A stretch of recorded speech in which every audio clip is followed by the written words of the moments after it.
함께하면 됩니다. 야! 함께하면 됩니다.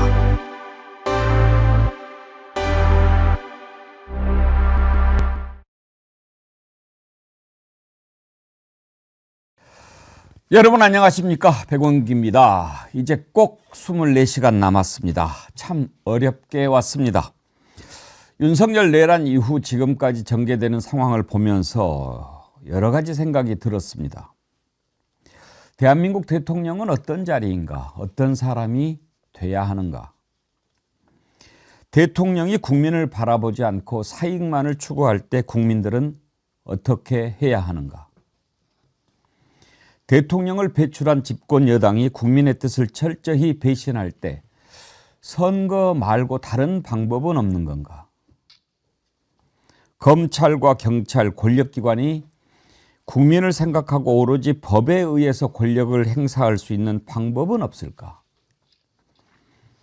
지금의 헌법재판소를 과연 헌정 질서의 최후 보루라고 할 수 있는가? 바꿀 필요는 없는가? 민주주의는 과연 무엇인가? 사실 지금 돌아가는 세계 정세를 생각하면 이런 본질적인 문제는 지금은 다 뛰어넘었어야 하는데 말입니다. 윤석열 파면을 하루 앞두고 우리 대한민국이 헤쳐나가야 할 앞길이 참 험난하구나 그런 생각이 들었습니다만 당장은 내일 윤석열 파면 선고에만 집중하도록 하겠습니다. 생방송 백운기의 정치 1번지 출발합니다.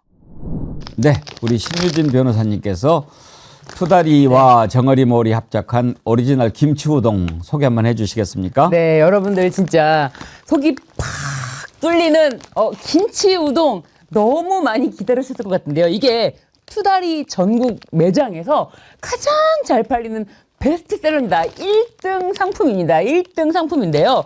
이게 매장에서 김치우동 1인분 드시려면은 10,000원입니다. 그런데 이 김치우동 한 봉지에 2개, 이게 따로따로 다 포장이 되어 있습니다. 개별 포장이 되어 있는데 별도의 포장이 되어 있는 김치우동 2인분이 딱 7,900원입니다. 야, 7,900원. 여기서 또 체크 포인트가 있습니다, 여러분. 투다리 레시피 그대로, 그리고 마음과 마음을 이어주는 투다리 원재료 검수부터 제조까지 모두 깐깐하게 주식회사 그린에서 생산하고 있는데요. 네, 햇섭 인증받은 시설에서 위생적으로 제조하고 있습니다. 간편한 조리 방법으로 정말 맛있는 투다리 김치 우동, 이제 집에서 정말 간편하고 또 합리적인 가격으로 여러분 즐겨보시기 바라겠습니다. 정말 여러분 김치우동 몰고 가세요. 예. 김치우동 2마리 몰고 가세요. 야, 마지막 압권입니다. 2인분을 7,900원에. 야, 역시. 오늘 우리 신유진 변호사님 덕택에 윤경호 소장님, 안진걸 소장님 두 분은 매운탕 챙기시고 내일 아침에 저는 끓여 먹겠습니다. 네. 투다리에 가면 실제로 제일 맛있어요. 네. 네, 아니 투다리에서 오리지널 김치우동 맛있다 그러더라고요. 저는 이걸로 먹어봤는데 정말 맛있더라고요. 근데 매운탕은 이번에 판매하는 건 아닌데 그냥 드리는 건가요? 네. 오, 그래요? 어묵탕도 맛있겠구만. 네, 어묵 매운탕도 맛있고 김치우동도 다 맛있어요. 네. 그러면 드셔보시고 네. 맛있으면 다음 주에 제품. 소개해 주세요. 알겠습니다. 예. 김치우동하고 어묵 매운탕하고 네. 알겠습니다. 김치우동 2마리, 어묵 매운탕 2인분 몰고 가세요. 네. 오늘은 그거나 먹어야 되겠네. 확 땡기네요. 예. 탄핵 선고가 하루 앞으로 다가오니까요. 아주 온갖 찌라시가 난무합니다. 오늘 아침에만도 지금 몇 가지를 받아봤는데요. 오늘 이런저런 얘기 한번 나눠보도록 하겠습니다. 세 분 패널 함께합니다. 윤경호 퓨처미디어 연구소장님, 신유진 변호사님, 안진걸 민생경제연구소장님 어서 오십시오. 안녕하세요.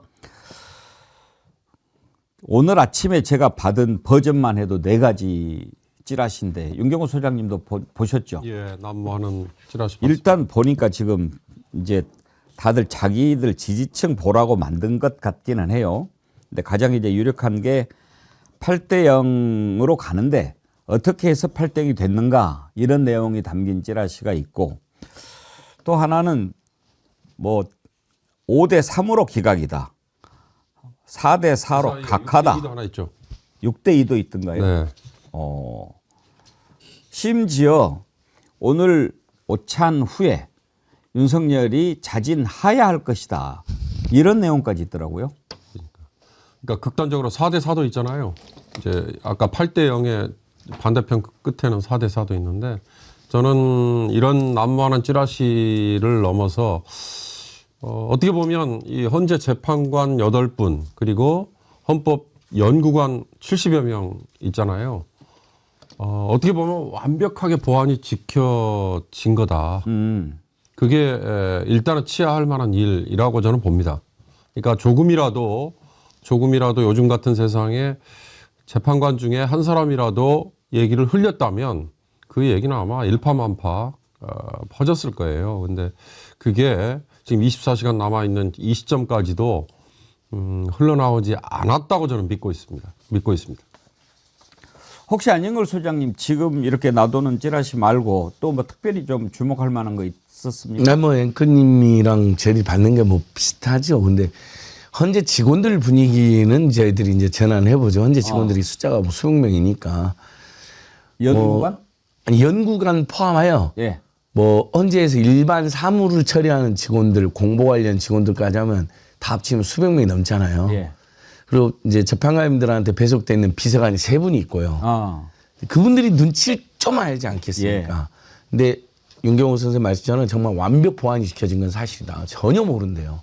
전혀 흘러나오지 않았대요. 모든 찌라시는 다 믿지 말라고 하시더라고요.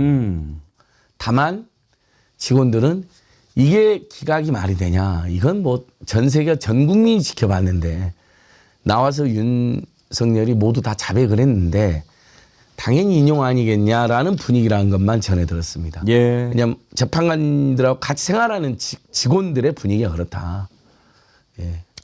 찌라시를 가지고 여러분들한테 뭐 이렇게 저렇게 얘기한다는 게 사실은 좀 그렇습니다만은 궁금해 하시는 것 같으니까 좀 정리를 해드리면 일단은 8대0으로 정리가 됐다 하는 게 가장 많이 돌고 있는 겁니다. 다만 이제 그 내용이 처음부터 8대0인 것은 아니고 반대하는 재판관이 3명이 있었는데 마지막에 한 사람이 인용으로 입장을 선회하면서 6대2가 됐고 그렇게 되니까 일단 문영배 권한대행이 그럼 6대2로라도 선고한다. 그러니까 나머지 2명이 그러면 우리도 인용으로 돌아서겠다. 시간을 좀 달라. 그렇게 해서 8대0이 됐다라는 얘기가 제일 많이 있는 것 같아요. 신유준 변호사님. 네, 여러 가지 버전이 있고 사실은 이렇게 헌재가 이렇게까지 시간이 오래 걸릴 줄은 아무도 모르지 않았습니까? 그런데 내부에서 분명히 헌재 재판관들 사이에서 그 선고일을 잡는 데 있어서만큼은 이 조율이 잘 안 됐을 것이다. 그렇기 때문에 이렇게 늘어진 것이 아닌가 싶지만 그 선고일을 미루는데도 사실은 어떤 정말 최대한 미룬다 하더라도 최대한의 한계는 분명히 문영배 소장 대행이 정해놨을 것이다라는 생각이 드는 것이요. 3월 26일에는 이재명 대표의 그 항소심 판결 선고일이 있었고, 그리고 4월 2일에는 이제 보궐선거가 있기 때문에 그런 큰 이슈를 좀 피해야지 우리가 정치적 중립을 지키는 기관이 아니겠냐라고 끝까지 아마 선고 기일을 미루는 쪽에서는 그렇게 이야기를 했을 텐데. 그럼에도 불구하고 4월 4일 이번 주 금요일 내일입니다. 내일을 넘길 수는 없다는 것은 아마 공통된 의견 더 이상은 늦출 수 없다. 어떠한 이유를 갖다도 늦출 수 없다라는 것이고 그리고 이제 말씀하셨지만 이런 찌라시 이런 것 중에 가장 컸던 거는 원래는 4월 11일 선고였습니다. 4월 11일 선고에 선고라고 이제 추측할 수 있었던 거는 4월 10일에 맞춰서 윤석열 등 해가지고 뭐 책을 낸다고 하지 않습니까? 뭐 나경원, 뭐 전환길 등등 해가지고 뭐 새로운 세상인지 뭐 들어온 세상인지 알 수 없지만 네네 그런 책을 낸다고 하면서 4월 10일에 예약 판매를 시작한다고 했어요. 그렇다는 거는 이제 그 이후에 선고일을 기대했고 그렇게 다 내부적으로는 아마도 어느 정도는 합의가 됐을 텐데 그게 깨졌다는 거예요. 그렇기 때문에 이제 그 모든 그 전까지의 그런 어떤 뭐 찌라시라든지 내부적인 어떤 그런 움직임 그런 것들이 다 한 번에 깨졌기 때문에 지금 아주 다양한 그 찌라시들이 나오게 되는 것 같습니다. 이런저런 찌라시가 나온다 하는 것을 여러분들한테 말씀을 드리는 건데요. 이 말씀을 드리는 가장 그 큰 이유는 이런 것에 관심도 두지 마시라 하는 말씀을 드리고 싶은 겁니다. 왜 이런 게 막 나오겠습니까? 결국은 듣고 싶어 하는 사람들한테 장사하는 겁니다. 예. 전혀 8대 0. 그건 정이고 상식이고 진리니까요. 뭐 여기에 대해서 의심할 필요도 없고 우리는 내일 윤석열 파면 선고 기다리면 되는 겁니다. 그러니까 이런저런 찌라시가 있는데 거기에 대해서는 혹시라도 뭘 받더라도 그냥 그 배경을 알고 그냥 웃어 넘기면 되실 일이다 하는 차원에서 말씀을 드립니다. 다만 이 부분은 하나 좀 생각을 해볼 필요가 있겠습니다. 왜냐하면 윤석열이 그동안 보여왔던 행태를 보면 무슨 짓을 할지 모르는 자 아닙니까? 그래서 이걸 찌라시를 넘어서서 우리가 생각해 볼 수 있는 건데 윤석열이 오늘 오후에 갑자기 하야 선언을 할 거다. 그런데 김건희는 이건 뭐 반드시 기각이 되게 돼 있다라고 해서 막 뜯어 말리니까 지금 어떻게 될지 모르겠다 이런 것도 있던데 저는 어제 이제 걱정했던 것이 윤석열이 내일 파면 선고할 때 법정에 나올까 헌재에 나올까 하는 것이었거든요. 많은 분들이 안 나올 거라고 예상했고 저도 그럴 거라고 생각합니다만 이 자는 아주 악한 자 아닙니까? 그래서 일부러 나와가지고 막 그 반대하는 사람들한테 뭔가를 보여주기 위해서 나쁜 짓을 할 놈이다. 할 수도 있는 놈이다. 그렇게 생각을 했기 때문에요. 그런데 오늘 하야 얘기가 나옵니다. 그 전부터 나왔는데 만약에 오늘 오후에 하야 선언을 한다면 네. 법적으로 어떻게 됩니까? 사실 이 대통령이라는 직위에 있어서만큼은 어떤 하야, 뭐 예를 들면 뭐 사의를 표명한다 이런 것에 대한 규정이 명확히 없습니다. 일반 공무원 같은 경우는 징계에 지금 징계 절차 그리고 징계 결정만 남은 상황이라면 이 징계에 앞서서 이런 사의 표명을 하더라도 이걸 수리하지 못하도록 되어 있는데 대통령이라는 직위는 누군가 이런 사의 표명을 수리하는 그런 절차가 없기 때문이에요. 그럼에도 불구하고 만약에 윤석열 이자가 나는 이제 대통령에서 물러나고 모든 것은 이제 새로운 정부에게 맡긴다라고 해주면 저는 내일 그대로 헌법재판소가 이것에 대해서 결정을 내릴 수가 있다라고 봅니다. 왜냐하면 헌법재판소에서는요, 그 누군가 자리가 이제 뭐 없다 하더라도 그거를 헌법 질서 수호 차원에서도 계속 심판의 이익이 있다고 볼 수가 있습니다. 그러니까 일반적인 법원의 결정이랑은 달리 그것이 일반적인 법원의 결정이라면 아니 자리가 이제 없잖아. 그러면 그 사람한테 징계를 줄 수 있는 파면할 수 있는 게 없잖아라고 할 수 있겠지만 헌법재판소는요. 예외적으로 헌법 질서를 수호하기 위해서도 그런 걸 모두 고려해서도 파면이라는 결정을 내릴 수가 있기 때문에 사실은 그래서 하야는 더 이 사람한테 사실 의미가 없는 것 그런 선택지에는 사실은 없지만 뭐 그런 것도 주변에서 이야기를 하는 게 아닐까 싶습니다. 설사 오늘 하야를 한다고 하더라도 내일 파면 선고하는 데는 지장이 없다는 말씀이죠. 윤경호 소장님, 일반 공무원들은 징계 절차가 진행 중일 때 스스로 그만둘 수 없어요. 예. 사표를 제출하는 것 자체를 받아주지 않죠. 그 저도 어제 이 하야 얘기가 나와서 두 가지 의문을 그러니까 궁금했습니다. 하나, 하야를 선언을 하면 탄핵 파면 그걸 할 거냐 말 거냐. 그 이제 찾아보니까 헌재가 그 자체도 결정할 수 있더라고요. 그 지금 신윤정 변호사님 표현 중에 헌법 질서 수호에 이익이 된다면 할 수 있다. 그 두 번째, 하야가 유효하다면 60일 이내에 보궐선거는 어떻게 되나. 이거 역시도 하야만으로는 사실 전례가 없기 때문에 그거는 뭐 논란의 여지가 있을 거예요. 뭐 대행이 선거일을 지정하고 뭐 이런 걸로 이어지겠죠. 탄핵으로 파면이 되면 이 논란은 불식이 되는 거니까. 결론은 하야 선언을 하더라도 헌재가 탄핵 파면 인용 뭐 이 결정을 하느냐 마느냐를 결정할 거다. 그래서 헌재의 손에 달려 있는 거다. 어저께 내린 결론입니다. 많은 분들이 하야 같은 소리하고 있네. 택도 없는 소리. 하야 택시다 이놈아. 택시가 뭔지 아시죠? 안진걸 소장님. 네. 택도 없는 얘기죠. 예, 예. 아니, 할 리도 없을걸요? 그 조선일보라든지 극우 강경 세력들이 용산으로부터 찌라시를 받아갖고 5대3 기각서를 흘린 것 같은데 본인들은 진짜 믿고 그렇게 흘렸는데 어떻게 하겠습니까? 저희 박근혜 때도요.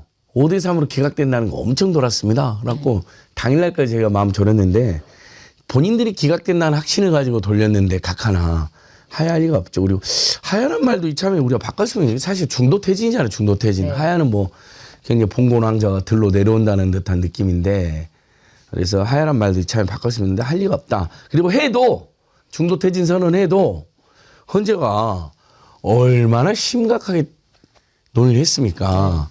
그리고 모든 공무원은 어쨌든 징계 절차는 유효한데 대통령에 대한 징계 규정이 중도퇴진했을 때 불분명하다는 이유만으로 내일 선고를 앞둔 헌재가 이미 결론도 나와 있는데 네. 선고를 안 할 리가 없죠. 그러니까 만약에 탄핵 심판 심리가 한참 진행 중일 때 그만뒀다면 만약에 내려왔다면 이거를 과연 계속 심판을 이끌어갈 심판의 이익이 있을까? 이렇게 고민이 될 수가 있고, 그렇다면 심판 이익이 있다고 볼까, 없다고 볼까, 이러면서 거기서부터 이제 계속 이 평의를 이어갈 것인지 말 것인지 그렇게 문제가 컸을 텐데, 이제 모든 게 끝났습니다. 모든 결정도 다 이미 끝났기 때문에 지금 그만둔다면 오히려 뭐 더 이상의 극우들이 주장할 수 있는 뭐 대통령을 돌려주십시오 이런 것도 없고, 그리고 파면은 파면대로 나올 것이고, 저희는 더 좋습니다. 네, 파면은 그대로 선고가 될 것이다. 네. 서아룡님이 백운기 이름으로 삼행시를 보내주셨는데 누가 운 한번 띄워봐 주세요. 100일이 몇 번 갔을까? 운이 이제야 왔네요. 기운이 온 누리 환하게 비추길 빕니다. 그렇습니다. 예, 제 이름이 좋은 이름이죠. 이제 딱 지금 11시 18분이니까 24시간 후면은 윤석열 운명이 결정이 되겠지요. 정치권에서 승복을 놓고 이런저런 얘기가 나옵니다. 뭐 승복 옳은 일이라면 승복해야죠. 승복해야죠.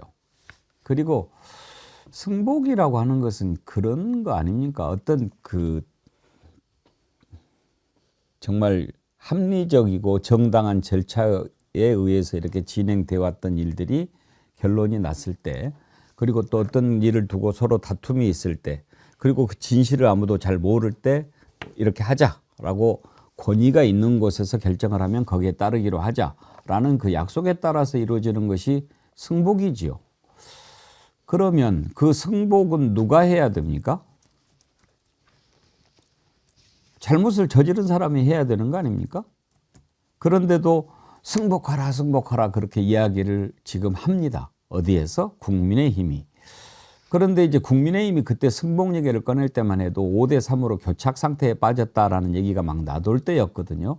그런데 이제 헌법재판소에서 딱 선고 날짜를 발표하니까 당황한 것 같아요. 그래서 발표도 못 하다가 이제 뭐 승복 얘기가 나오는데, 권영세 비대위원장이 승복 얘기를 그때 했을 때 상황 한번 보지요. 민주당은 지금 이제 뭐 심판일이 며칠 안 남았습니다만은 지금이라도 어떤 결정이든 이 승복하겠다는 그 목소리 얘기를 분명히 해야 됩니다. 우리 민주당한테 자꾸 요구를 하니까 이재명 대표가 뭐라고 얘기했는지 한번 들어보실까요?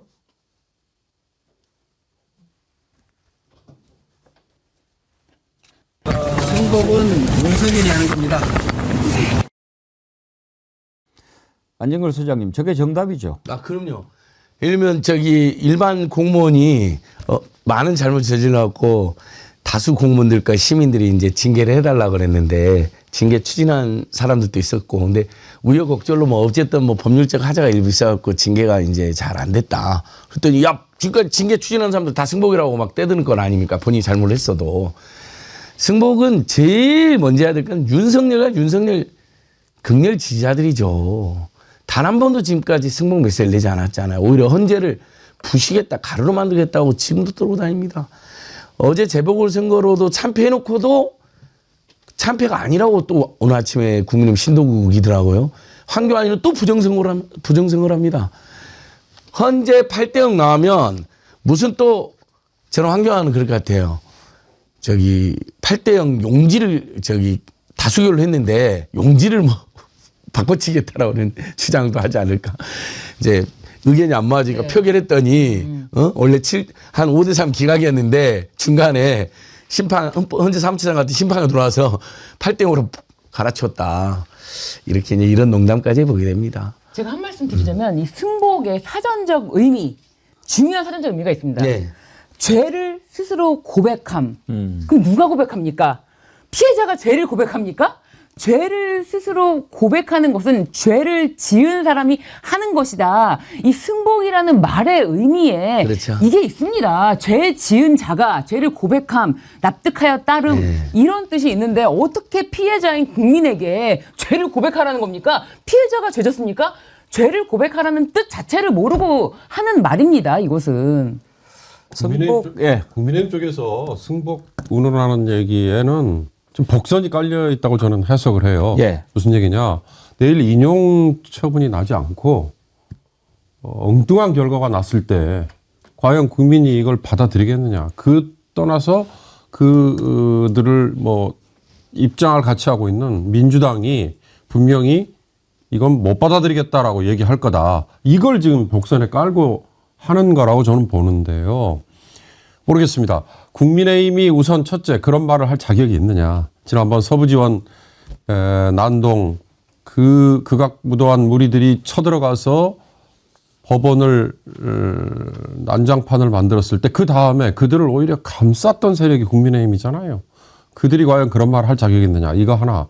두 번째, 정당이라는 게 지금 이 국민 다수의 물론 자기들 지지층의 입장을 대변한다? 맨 앞에 서 있다? 그렇게 떳떳하게 얘기할 수 있느냐. 그런 점에서 저는 권영세와 권성동 지금 국민의힘 지도부라고 얘기하는 저 사람들의 하는 얘기는 그 복선이 쫙 깔려 있는 거기 때문에 그거 저는 일고의 가치가 없다고 생각합니다. 근데 이제 승복이란 말에 납득하여 따름이라는 말이 있는데 이제 죄를 인정하고 자백함도 있고 근데 헌법재판소는 최종 선충훈령은 아니잖아요. 결국은 이 주권자인 국민들께서 납득하여 따르는지 여부는 야당은 그걸 보고 결정하는 거죠. 최종적으로. 그리고 헌재 결정은 존중한다는 얘기는 야당도 여러 번 했죠. 왜냐하면 단심제이기 때문에 존중하지 않을 방법은 없죠. 이의신청 권한이 없는데 국회에. 그다음에 우리 피해자나 고발인들의 정당한 고발인들이나 공익제보자의 이의신청 권한이 없잖아요. 그건 당연히 따르는 거라는 얘기는 여러 번 했습니다. 근데도 계속 정치 공세를 하는 건데 저는 저자들이 저렇게 얘기하기 때문에 결국 본인들이 맨 앞장에서 승복을 꼭 해라 이야기를 꼭 해주고 싶습니다. 전해놓고 또 승복 안 할 겁니다. 이재명 대표 재판 승복이라고 난리 피우더니 너무나 설득 있게 무죄가 나오니까 승복 안 하고 있잖아요. 판사를 공격하고 있잖아요. 재보궐선거 이건 윤석열 내란수계가 참패한 거거든요. 거제시장 부산교육감에서 거의 더블스코어가 나오는데 이런 일이 없었잖아요. 근데 민심이 그게 아니랍니다. 승복 안 하잖아요. 내일 또 분명히 다른 논리를 펼칠 겁니다. 그렇죠. 네. 승복이라는 말에 정말 승복은 윤석열이 저는 이 말이 너무 맞다고 보는 것이 이게 고백 그리고 복종 이런 겁니다. 복종 누가 합니까? 죄 저지른 사람이 하는 겁니다. 근데 어떻게 국민한테 복종을 하라는 둥 고백을 하라는 둥 말이 앞뒤가 안 맞지 않습니까? 그렇기 때문에 승복은 윤석열이 이 간결한 말이 딱 맞다. 네, 그렇게 봅니다. 비포장님, 그 옛날 이승복 어린이가 외칩니다. 나는 윤석열이 싫어요. 이루다님이요. 승복 프레임을 여당에서 만드는데 민주당이 꼬여드는 느낌입니다. 승복은 본인의 감정적인 것이고 법치국가에서 법원이 헌재가 판결한 것을 안 따른 국민이 있습니까? 법원이 형벌을 판결했는데 시민이 승복을 하고 말고가 있나요? 승복 안 하면 판결을 안 따라도 되나요? 무슨 승복을 하니 많이입니까? 대꾸할 가치가 없는 말에는 대꾸하지 맙시다. 그러셨는데 승복 뭐 이런저런 얘기를 이제 국민의힘에서 자꾸 하는데요. 승복과 관련해서는 오늘 아침에 조국신당의 박은정 의원이 한 말이 참 가슴에 와 닿았습니다. 한번 들어보실까요? 윤석열 대통령이 나올까요? 어떻게 전망하십니까? 아니요, 윤석열 대통령은 출석하지 않을 것입니다. 오. 본인도 법조인이고 예. 그 파면을 예상을 할 거거든요. 그런데 실현 상황은 절대 마주하지 않는 것이 윤석열의 스타일이고 성격입니다. 비겁한 성격인데요. 그리고 파면 선고가 나더라도 절대로 승복하지 않을 거라고 저는 생각을 합니다. 그렇게 전망하세요? 왜냐하면은 이 내란 수계의 형사재판 중이기 때문에 이 파면 선고에 승복하게 되면은 내란죄를 인정하는 꼴이 되지 않습니까? 그렇기 때문에 뭐 승복하지도 않을 거고 내일 재판정에도 출석하지 않을 거라고 생각합니다. 그런데 윤석열 피고인의 지금 불구속 상태는 매우 위험하고요. 네. 불구속 상태에서 중요한 증인들의 진술을 회유하거나 증거를 인멸할 우려가 매우 크기 때문에 네. 파면이 선고되면 반드시 다시 구속해야 된다고 생각합니다. 지금 승복은 윤석열이 해야 되는 거죠. 그런데 이제 사실 윤석열이 불구속 상태이기 때문에 재판과 관련해 가지고도 여러 가지 지금 우려들이 많이 있어요. 신유진 변호사. 네. 빨리 다시 구속을 해야 증거인멸도 막을 수 있고, 원래 구속을 시키는 이유가 증거인멸의 우려가 또 도주의 우려가 있기 때문에 구속하는 거 아닙니까? 그렇습니다. 그런데 저렇게 우려가 큰 자를 풀어주고 놔두고 그런다는 게 말이 됩니까? 그것도 지금 안전한 그 경호원들이 지키는 곳에다가 두고 말이죠. 그렇습니다. 그래서 이 형사 재판 진행 중에 이 피고인의 신병에 관한 결정은 재판부가 하도록 되어 있습니다. 그런데 윤석열을 풀어준 자가 바로 그 재판부의 지기현 판사이기 때문에 지기현 판사가 다시 윤석열을 신병을 구속하는 그런 처분을 내릴지에 대해서는 매우 의문이고, 그렇기 때문에 사실은 재판부의 결정만을 두고 지켜볼 것이 아니라 이럴 경우에는 윤석열에 대해서 다른 여죄들이 많지 않습니까? 아직 시작도 안 한 죄들이 많이 있는데 오직 지금 내란죄 하나 가지고 지금 재판 진행 중이고, 다른 죄에 대해서 다 수사를 하고 기소를 하면서 그때 다시 구속을 청구해야 된다고 생각합니다. 마침 경찰이 유죄 취지로 송치해 놓은 게 있습니다. 공수처가 검찰의 사건을 송치해가지고 검찰이 기소한 다음에 바로 그 다음날 동일한 제목으로 수십 개 고발되어 있으니까 경찰이 공식 문서로 검찰 유죄 취지 송치한 거에는 내란뿐만 아니라 군사 반란, 직권남용이 정확히 기재되어 있습니다. 그 문서가 공개가 됐거든요. 그러니까 검찰이 내란죄로 기소했지만 나머지 죄들도 저희는 유죄 취지로 송치합니다. 거기 보니까 군사 반란, 그러니까 본인들이 재직 중에는 소추할 수 없었던 그렇죠. 범죄, 이제 나중에 파면이 되면 추가 기소해달라는 취지로 보내놓은 거죠. 네. 군사 반란하고 직권남용이 가장 중요한 범죄로 되어 있습니다. 예. 대통령 신분이 아니고 일반인 자연인 신분이면 직권남용죄 뭐 이건 공무원 아니니까. 그렇죠. 그러나 추가될 수 있어요. 재직 시 저지른 일이니까. 예. 저는 중요한 것 중에 하나가 외환죄 내지는 외환 유치죄, 이거야말로 분명히 규명이 돼야 될 일이다. 이건 역사에 분명히 기록이 돼야 될 일이다. 그러니까 미국 쪽에서 지금 우리 전시 작전권 아직 우리가 가지고 있지 못하잖아요. 근데 윤석열이 이번에 저지른 일 중에 하나가 NLL 부근에서 모종의 여러 음모들이 진행이 됐다. 그거에 대해서 미국 쪽이 엄청난 우려를 표명했다. 이거 확인되지 않은 얘기들이 또 흘러다니고 있거든요. 이런 것들을 포함한 외환죄 내지는 외환유치죄, 북한을 도발하고 북한을 자극해서 뭔가 국지전을 유도하려고 했다라고 초창기에 나왔던 얘기, 이거 하나만을 위해서라도 윤석열은 뭐 구속 여부 뭐 이건 필수적인 거고요. 추가 기소, 추가 수사 빨리 신속히 이루어져야 된다고 봅니다. 임세훈 소장님이 슈퍼챗 보내오셨네요. 드디어 내일 윤석열 파면의 날. 윤석열 파면 후 새로운 정부, 새로운 세상에서 백운기 정어리 TV 펄펄 납시다. 화이팅! 임세훈 식당 TV, 안진걸 TV도 응원해 주세요. 아이고, 제 맞불 성격인 것 같습니다. 저번에 임세훈 소장님 조직원들이 대거 출동했었잖아요. 오동현 변호사님, 이희성 변호사님, 저희들 감사합니다. 예. 이렇게 서로 응원해주는 슈퍼챗은 환영입니다. 고은나비님, 꿈은 꿈일까요? 보수 언론분들 중에 요즘 김진, 정규재님, 조갑재 언론들께서 보수의 가치를 말씀하신 거에 마음이 조금씩 마음 열고 손잡고 함께 가겠다는 인사를 했는데 그분들을 뵌 적도 없는데 김진님 꿈을 꿨어요. 그냥 꿈이겠지요. 그러셨는데 윤경호 소장님, 요즘에 이 세 사람이 참 대표적인 보수 농객들 아닙니까? 그런데 얘기하는 거 보면 상당히 상식선에 맞는 얘기들을 많이 해요. 특히 김진희 의원 같은 경우에 아니 뭐 이런 사람들이 많이 있잖아요. 어떻게 보십니까? 저는 뭐 이렇게 표현하면 그렇습니다. 조심스럽습니다만은 세 분 다 돌출형들입니다. 돌출형. 그러니까 자기들을 인정받지 못하면 견디지 못하는 뭐 이런 거 있죠. 그러니까 평소에 그들이 저는 했던 그 사실에 대한 왜곡 그리고 흔히 말하는 메카시즘의 선봉에 섰던 사람들이거든요. 특히 조갑재 씨는 뭐 제 언론계 뭐 훨씬 더 선배입니다만 김대중 대통령 시절에 또 김대중 대통령 되기 이전 시절에 조갑재의 그 메카시즘은 정말 치를 떨게 만들었어요. 그런 원죄들이 이렇게 입장을 바꿨다고 해서 싹 사라질 수 있을까? 아니 언제부터 그러면 왜 상식에 입각해서 얘기를 안 했을까? 전 그런 점에서 딱 하나는 존중합니다. 보수라는 게 모름지기 이러이러해야 돼. 그러니까 지켜야 돼. 그런 얘기 그건 제가 존중합니다.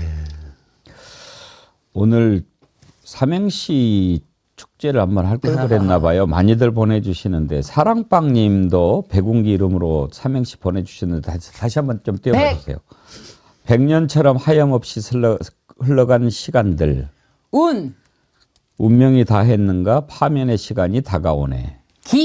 기어코 내일 민주 국민들이 기다리던 파면 선고. 주문 내란범 윤석열이를 파면한다. 땅땅땅. 땅땅땅.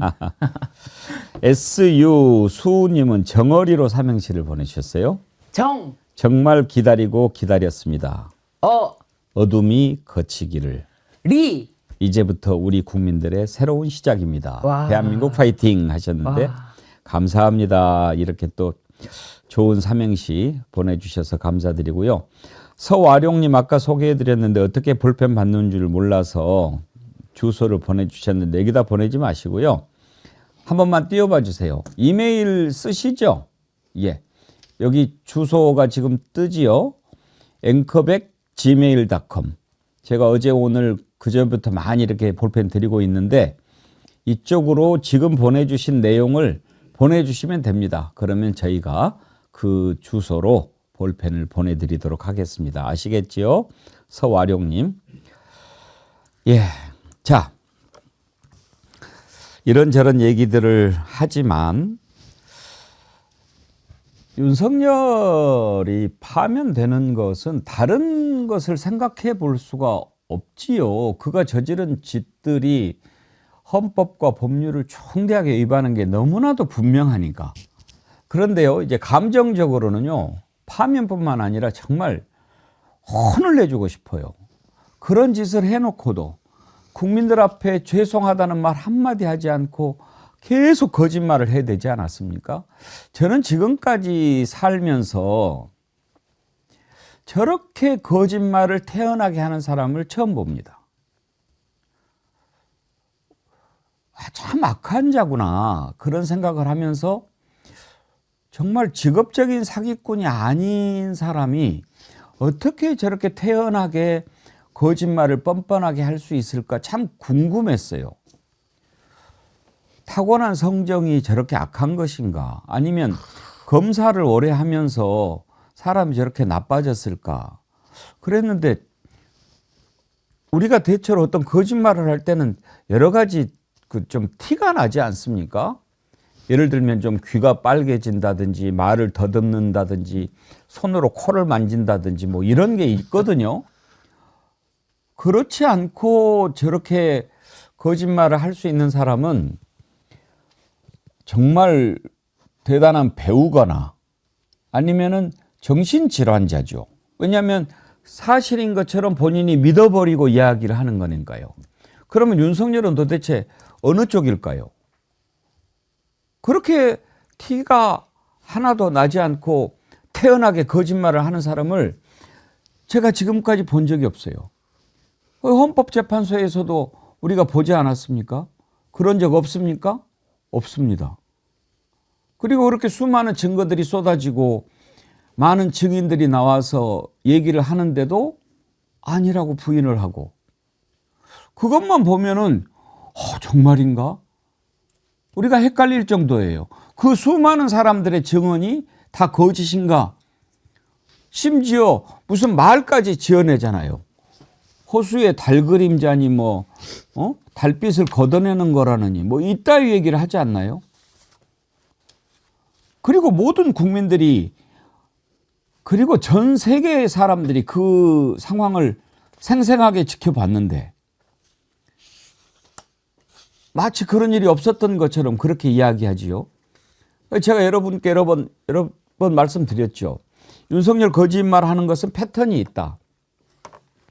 어떤 게 드러나지 않았으면 일단 거짓말을 해요.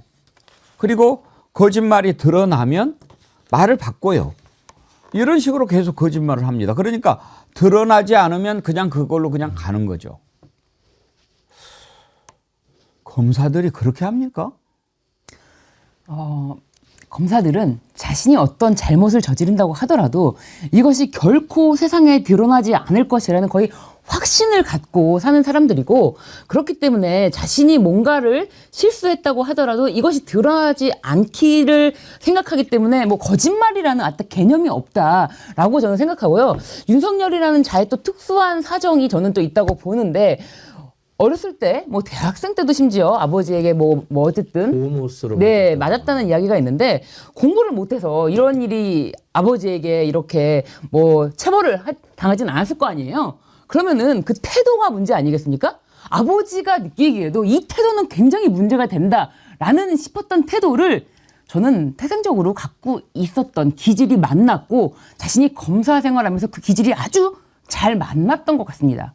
표현도 그래요. 저는요, 지금까지 한 번도 안 한 사람입니다. 막 이렇게 이야기를 해요. 전두환이는 어렸을 때 사탕 하나 먹기 위해서 거짓말 쳤다라고 이야기하면 그런 건 애교로 넘어갈 수가 있죠. 그 뻔뻔한 사람이니까. 근데 또 저는 인혼이라는 말을 쓰질 않는 사람입니다. 이렇게 해놓고 그 뒤로 곧바로 인혼이라는 말을 몇 번이나 썼습니까? 불과 1분 30초 후에. 네. 좀 정신이 좀 정상이 아닌 것 같기도 하고 말이죠. 그러니까 거짓말이라는 거를 못 느끼는 거죠. 본인이 돌아서서 다른 얘기한 거에 대한 부끄러움도 없고 이게 문제가 있다는 것도 인식을 못하는 거. 이건 개인적인 성향이라고 치부를 하자고요. 아까 검사들의 행태를 말씀하셨는데, 검사들이라는 건요, 법에 위반하지 않으면 되는 거. 한 걸음 더 나가면 기소되지 않으면 잘못하지 않은 거. 이런 식의 사고를 하고 사는 작자들이라고 해도 과언이 아니죠. 그러니까 검사의 끝발은 기소하는 데서 나오는 힘이 아니라 기소를 면해주는, 그걸 불기소하는 거에서 검사들이 끝발이 나온다. 이 얼마나 역설적이지만 정말 추잡한 얘기예요. 그러니까 그 두 가지가 평생 몸에 배에 있었다면 윤석열은 이게 나는 지금 거짓말을 하고 있는 거다라고 아마 못 느끼고 있을 거다. 저는 그렇게 봅니다. 심지어 헌재에서 또 그런 얘기도 하지 않았습니까? 시민은 한 사람도 다친 적이 없다. 오로지 오히려 군인이 다쳤다. 그런 얘기를 다 했어요. 참 이런 걸 다 나오잖아요. 그러니까 심지어는 거짓말이라는 걸 알면서도 내가 가짜 뉴스를 퍼뜨리면 믿고 따르는 극우 폭력 폭동 세력이 여론조사상 10% 안팎은 확실히 있으니까, 그다음에 거기에 동조해주는 세력이 또 한 10% 해갖고 20% 정도는 있으니까 그냥 맘먹고 저는 가짜 뉴스도 퍼뜨린다고 봅니다. 아니 국회 사무처가 공식적으로 발표를 했잖아요. 언론에도 보면 방송에 나오고 막 넘어진 사람이 있고 밟힌 사람이 있고 밀린 사람이 있고, 저는 이제 뉴스토마토 기자가 포박된 거랑 일반 시민이 막 끌고 간 것도 이제서 이제 언론에 나와서 영상 나와서 아쉽긴 한데, 국회 사무처가 아마 그때 당시 부상자 수십 명으로 발표됐거든요. 알면서도 시민 한 명도 안 다쳤고 오히려 군이 다쳤다. 이렇게 말해도 분명히 한 30% 정도는 믿고 따라줄 거니까.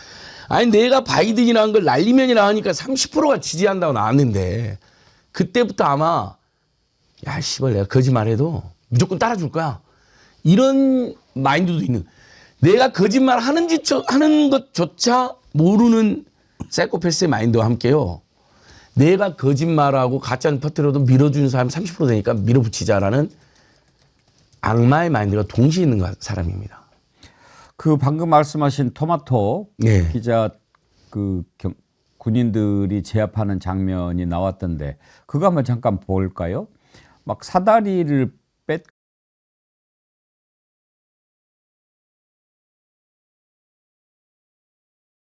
안에 진입을 하고 있는데 뉴스토마토에서 취재를 하는데 지금 밀어붙이죠. 저게 뉴스토마토 기자입니다. 그리고 케이블 타이를 이용을 해서 포박을 하려고 했는데 김현태가 나중에 이제 회유를 당해가지고 뭐 케이블 타이 포박용이 아니고 문을 묶으려고 했던 거다라고 말도 안 되는 얘기하지 않았습니까? 그런데 방금 안진걸 소장님 얘기하셨는데 어제는 MBC가 또 MBC 그 취재하는 스텝을 또 이렇게 그 강압적으로 대하는 장면도 나오고 했거든요. 그런데 궁금한 게 왜 이런 영상이 이제야 나오는 거죠? 저는 그게 좀 궁금하던데요. 그게 뭐죠? 뉴스토마토 기자가 예. 피해자잖아요. 예. 피해자가 사실 처음에는 이런 영상을 찾아보고 이런 거 할지를 몰랐고 그 다음에 김현태가 나와서 그런 뭐 포박용이 아니었다라는 말을 하자. 아니 내가 당사자고 내가 그 케이블 타이로 포박을 당하고 있었는데 그런 말을 하자 이제 그제서야 어떻게든 영상을 확보해야겠다라는 생각에 알아보니까 그때 이제 안규백 의원실을 통해서 이거를 이제 국회에 CCTV 영상이 있다는 것을 확인을 했는데 이거를 자료를 요구하니까 이거는 그 당시에 상황이 찍힌 게 아무리 본인이 뉴스토마토 기자가 피해자라고 하더라도 다른 군인들의 얼굴이라든지 이런 것들이 들어가 있기 때문에 개인정보보호법에 따라서 본인에게 줄 수가 없다. 이런 답변을 받았다는 거예요. 그리고 이제 국회에서는 뭐 그런 CCTV 영상을 피해자의 요청으로 인해 지급했는데 그거 이제 문제 삼아서 문제가 됐던 적이 있기 때문에 이거를 빠르게 공개하지 못했다는 거예요. 그래서 이게 늦어졌다고 합니다. 그래서 네. 저희들이 중간에 항의도 했어요. 네. 그러니까 국회 사무처에서 좀 판단을 잘못한 것 같다. 이것은 당시에 범죄 현장으로 영상 증거로 언론에도 제출이 됐었고 본인들이 제출했었잖아요. 그다음에 헌재에도 제출됐고. 근데 왜 이 부분만 개인정보보호법을 어떻게 따지냐. 아마 CCTV 관련 법규에 당사자 동의를 구하게 돼 있긴 할 겁니다. 그래서 유증 기자 그럼 어떻게 받아낼 수 있으면 되냐. 민형사 소송 당사자는 된다는 이야기를 들은 거예요. 그래서 서둘러 고소를 했고 고소인 자격으로 다시 청구를 해갖고 고소인에게 왜냐하면 고소인이 이게 당사자잖아요. 직접적 법률. 왜냐하면 그걸로 형사고소도 했고 민사소송도 해야 되잖아요. 국가를 상대로 군인 상대로. 그래서 지급을 받아서 늦게 공개된 겁니다. 그러니까 뉴스토마토 저 언론이 공개된 영상 공개되니까 뉴스토마토 방송자 들어보니까 왜 이제 이걸 공개하냐고 막 많은 분들이 왜냐면 답답하니까. 네. 야, 이거 이제 재판관 8명이 봤으면 진직 파면 났을 텐데 했는데 뉴스토마토가 그럴 만한 사정이 있었습니다라고 네. 간곡하게 이야기하던데 그런 사정이 있었습니다. 근데 그래도 좀 저도 아쉬움이 남더라고요. 저것은 국회 사무처가 초기에 국회에서 저질렀던 이 윤석열 내란 수개세력의 계엄폭동을 입증하는 중단 자료였는데 아마 국회 사무처도 처음에는 발견을 못했을 수는 있겠죠. 맞습니다. 워낙 많은 영상이 있었으니까. 근데 미리 선제적으로 공개했어야 되는 거 아닌가. 뭐 화면을 좀 흐리게 처리해서 공개하는 방법도 있지 않았습니까. 이런 아쉬움이 남습니다. 내일 이 시간쯤에는 결과가 나와 있겠죠. 내일 윤석열 파면 선고의 감격을 저희 백운기 정어리 TV와 함께 하시죠. 예고 잠깐 보겠습니다. 2024 헌납 8호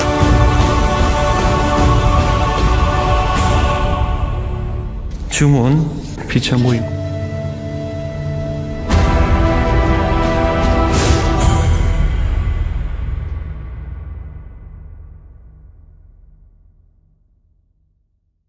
예. 내일 이제 저 주문을 낭독할 문영배 헌재 소장 대행의 목소리 중에서 있는 부분만 골라가지고 우리 PD가 만들어봤습니다. 예. 내일 오전 10시에 일단 창을 열겠습니다. 그리고 방송은 10시 반에 시작할 테니까요. 10시부터 10시 반까지 자유롭게 의견들 나눠주시고요. 10시 반부터 12시까지 일단 헌재 선고하는 그것을 가지고 같이 얘기하고요. 그리고 곧바로 12시부터 또 1시 반까지 결과를 가지고 여러분들과 생각하는 시간 가지려고 합니다. 여러분 내일 특별히 우리 정어리 TV와 함께 해주시기 바랍니다. 내일 선고를 앞두고 지금 종교계에서도 한 목소리로 윤석열 파면을 촉구하고 있습니다. 그동안에 이제 천주교에서는 계속 목소리를 내왔고 특히 교황청의 유흥식 추기경도 중립이 없다라는 얘기를 하셨지 않습니까? 이번에는 불교 조계종 또 원불교 기독교에서 한 목소리로 파면을 촉구하고 나섰는데 한번 들어보시죠. 심판의 날이 다가왔습니다. 헌법재판소는 만장일치로 윤석열 탄핵을 인정하고 파면해야 할 것입니다. 체제를 무너뜨린 자들에 대한 확실한 심판이 내려져야 합니다. 국회는 이들에 대한 탄핵 절차에 즉각 착수해야 합니다. 자신의 안전을 보장받기 위해 헌재의 결정을 거부한다면 그것 자체로 죄로 죄를 덮는 어리석은 일이 될 것입니다. 종교계의 목소리는 이제 양심의 소리, 우리가 그렇게 생각할 수 있지 않습니까? 그런 점에서 울림이 크지요. 그렇죠. 그러니까 일반적인 합리적인 판단, 뭐 굳이 집단지성 이런 얘기 안 해도요. 이 합리적인 판단의 상징이다 이렇게 봐야겠죠. 저는 이보다 하루 이틀 앞서서 천주교 그 사제단이 신도들도 물론 포함되어 있었습니다만 내놓은 그 짧은 성명 중에 이 최상목 그다음에 한덕수 두 이 공직의 타락이라는 대목에 상당히 주목을 했어요. 그리고 기술 관료라고 표현을 했지만 이 법 위에 법을 지배하려 드는 기술 관료들의 이 잔재주 이런 대목이 앞으로 사실 윤석열 탄핵을 시키고 나서도요. 우리가 풀어나가야 되는 극복을 해가야 되는 저는 굉장히 중요한 과제다라는 생각이 딱 들더라고요. 거기에 굉장히 공감을 했었습니다. 제가 이제 사실은 윤경호 소장님도 오늘 오셨고 이제 기회가 되면 그 부분 한번 우리가 깊이 얘기를 해보고 싶은 부분을 오늘 앞에 오프닝에서 얘기를 했는데요. 일단 내일 이제 탄핵 선고니까 그것에 좀 집중을 해야 되겠지만 정말 이번 일을 겪으면서 우리 대한민국 사회 그리고 대한민국 사회를 유지시키는 시스템 이런 것에 대해서 한번 좀 이제 깊이 생각해 볼 때가 됐다 그런 생각합니다. 예, 개헌이 모든 걸 다 푸는 해결책일까? 이것도 좀 따지고 볼 일이에요. 예를 들어서 대통령의 탄핵이라는 게 또 되풀이 될까? 만약에 또 되풀이 된다면 이걸 헌재에게 맡기는 게 맞는가? 그래서 우리 지난번 시간에도 국민투표 얘기하셨잖아요. 그리고 또 이미 제기된 문제 선출직이 아닌 임명직이 권한대행을 맡는 거 이게 맞는 거냐? 이런 게 다 그럼 개헌에 포함되느냐? 근데 개헌이라는 게 결국 제도이고 규정이잖아요. 그럼 제도와 규정 이외에 우리 사회 저변에 흐르고 있는 공감대 또는 뭐 다른 방식의 뭐 그런 것들은 그러면 바꿀 게 없는가?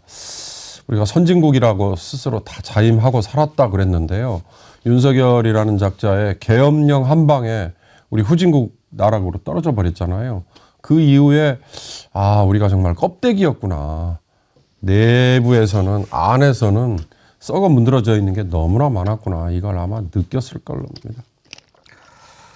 예, 정말 국가 대개조 제가 여러 번 얘기합니다만 이제는 그걸 고민을 해야 될 때입니다. 일단 내일 윤석열 파면 이후에 그런 부분들을 깊이 생각해 보는 시간을 갖도록 하겠습니다. 어제 보궐선거가 전국에서 치러졌습니다. 예상대로 민주진영의 대승으로 끝났습니다. 경상북도 김천 보면서는 참 뭐랄까요, 헛헛한 웃음이라고 그럴까요? 그걸 지을 수밖에 없는데 어제 재보궐선거 결과표 한번 띄워봐 주시겠습니까?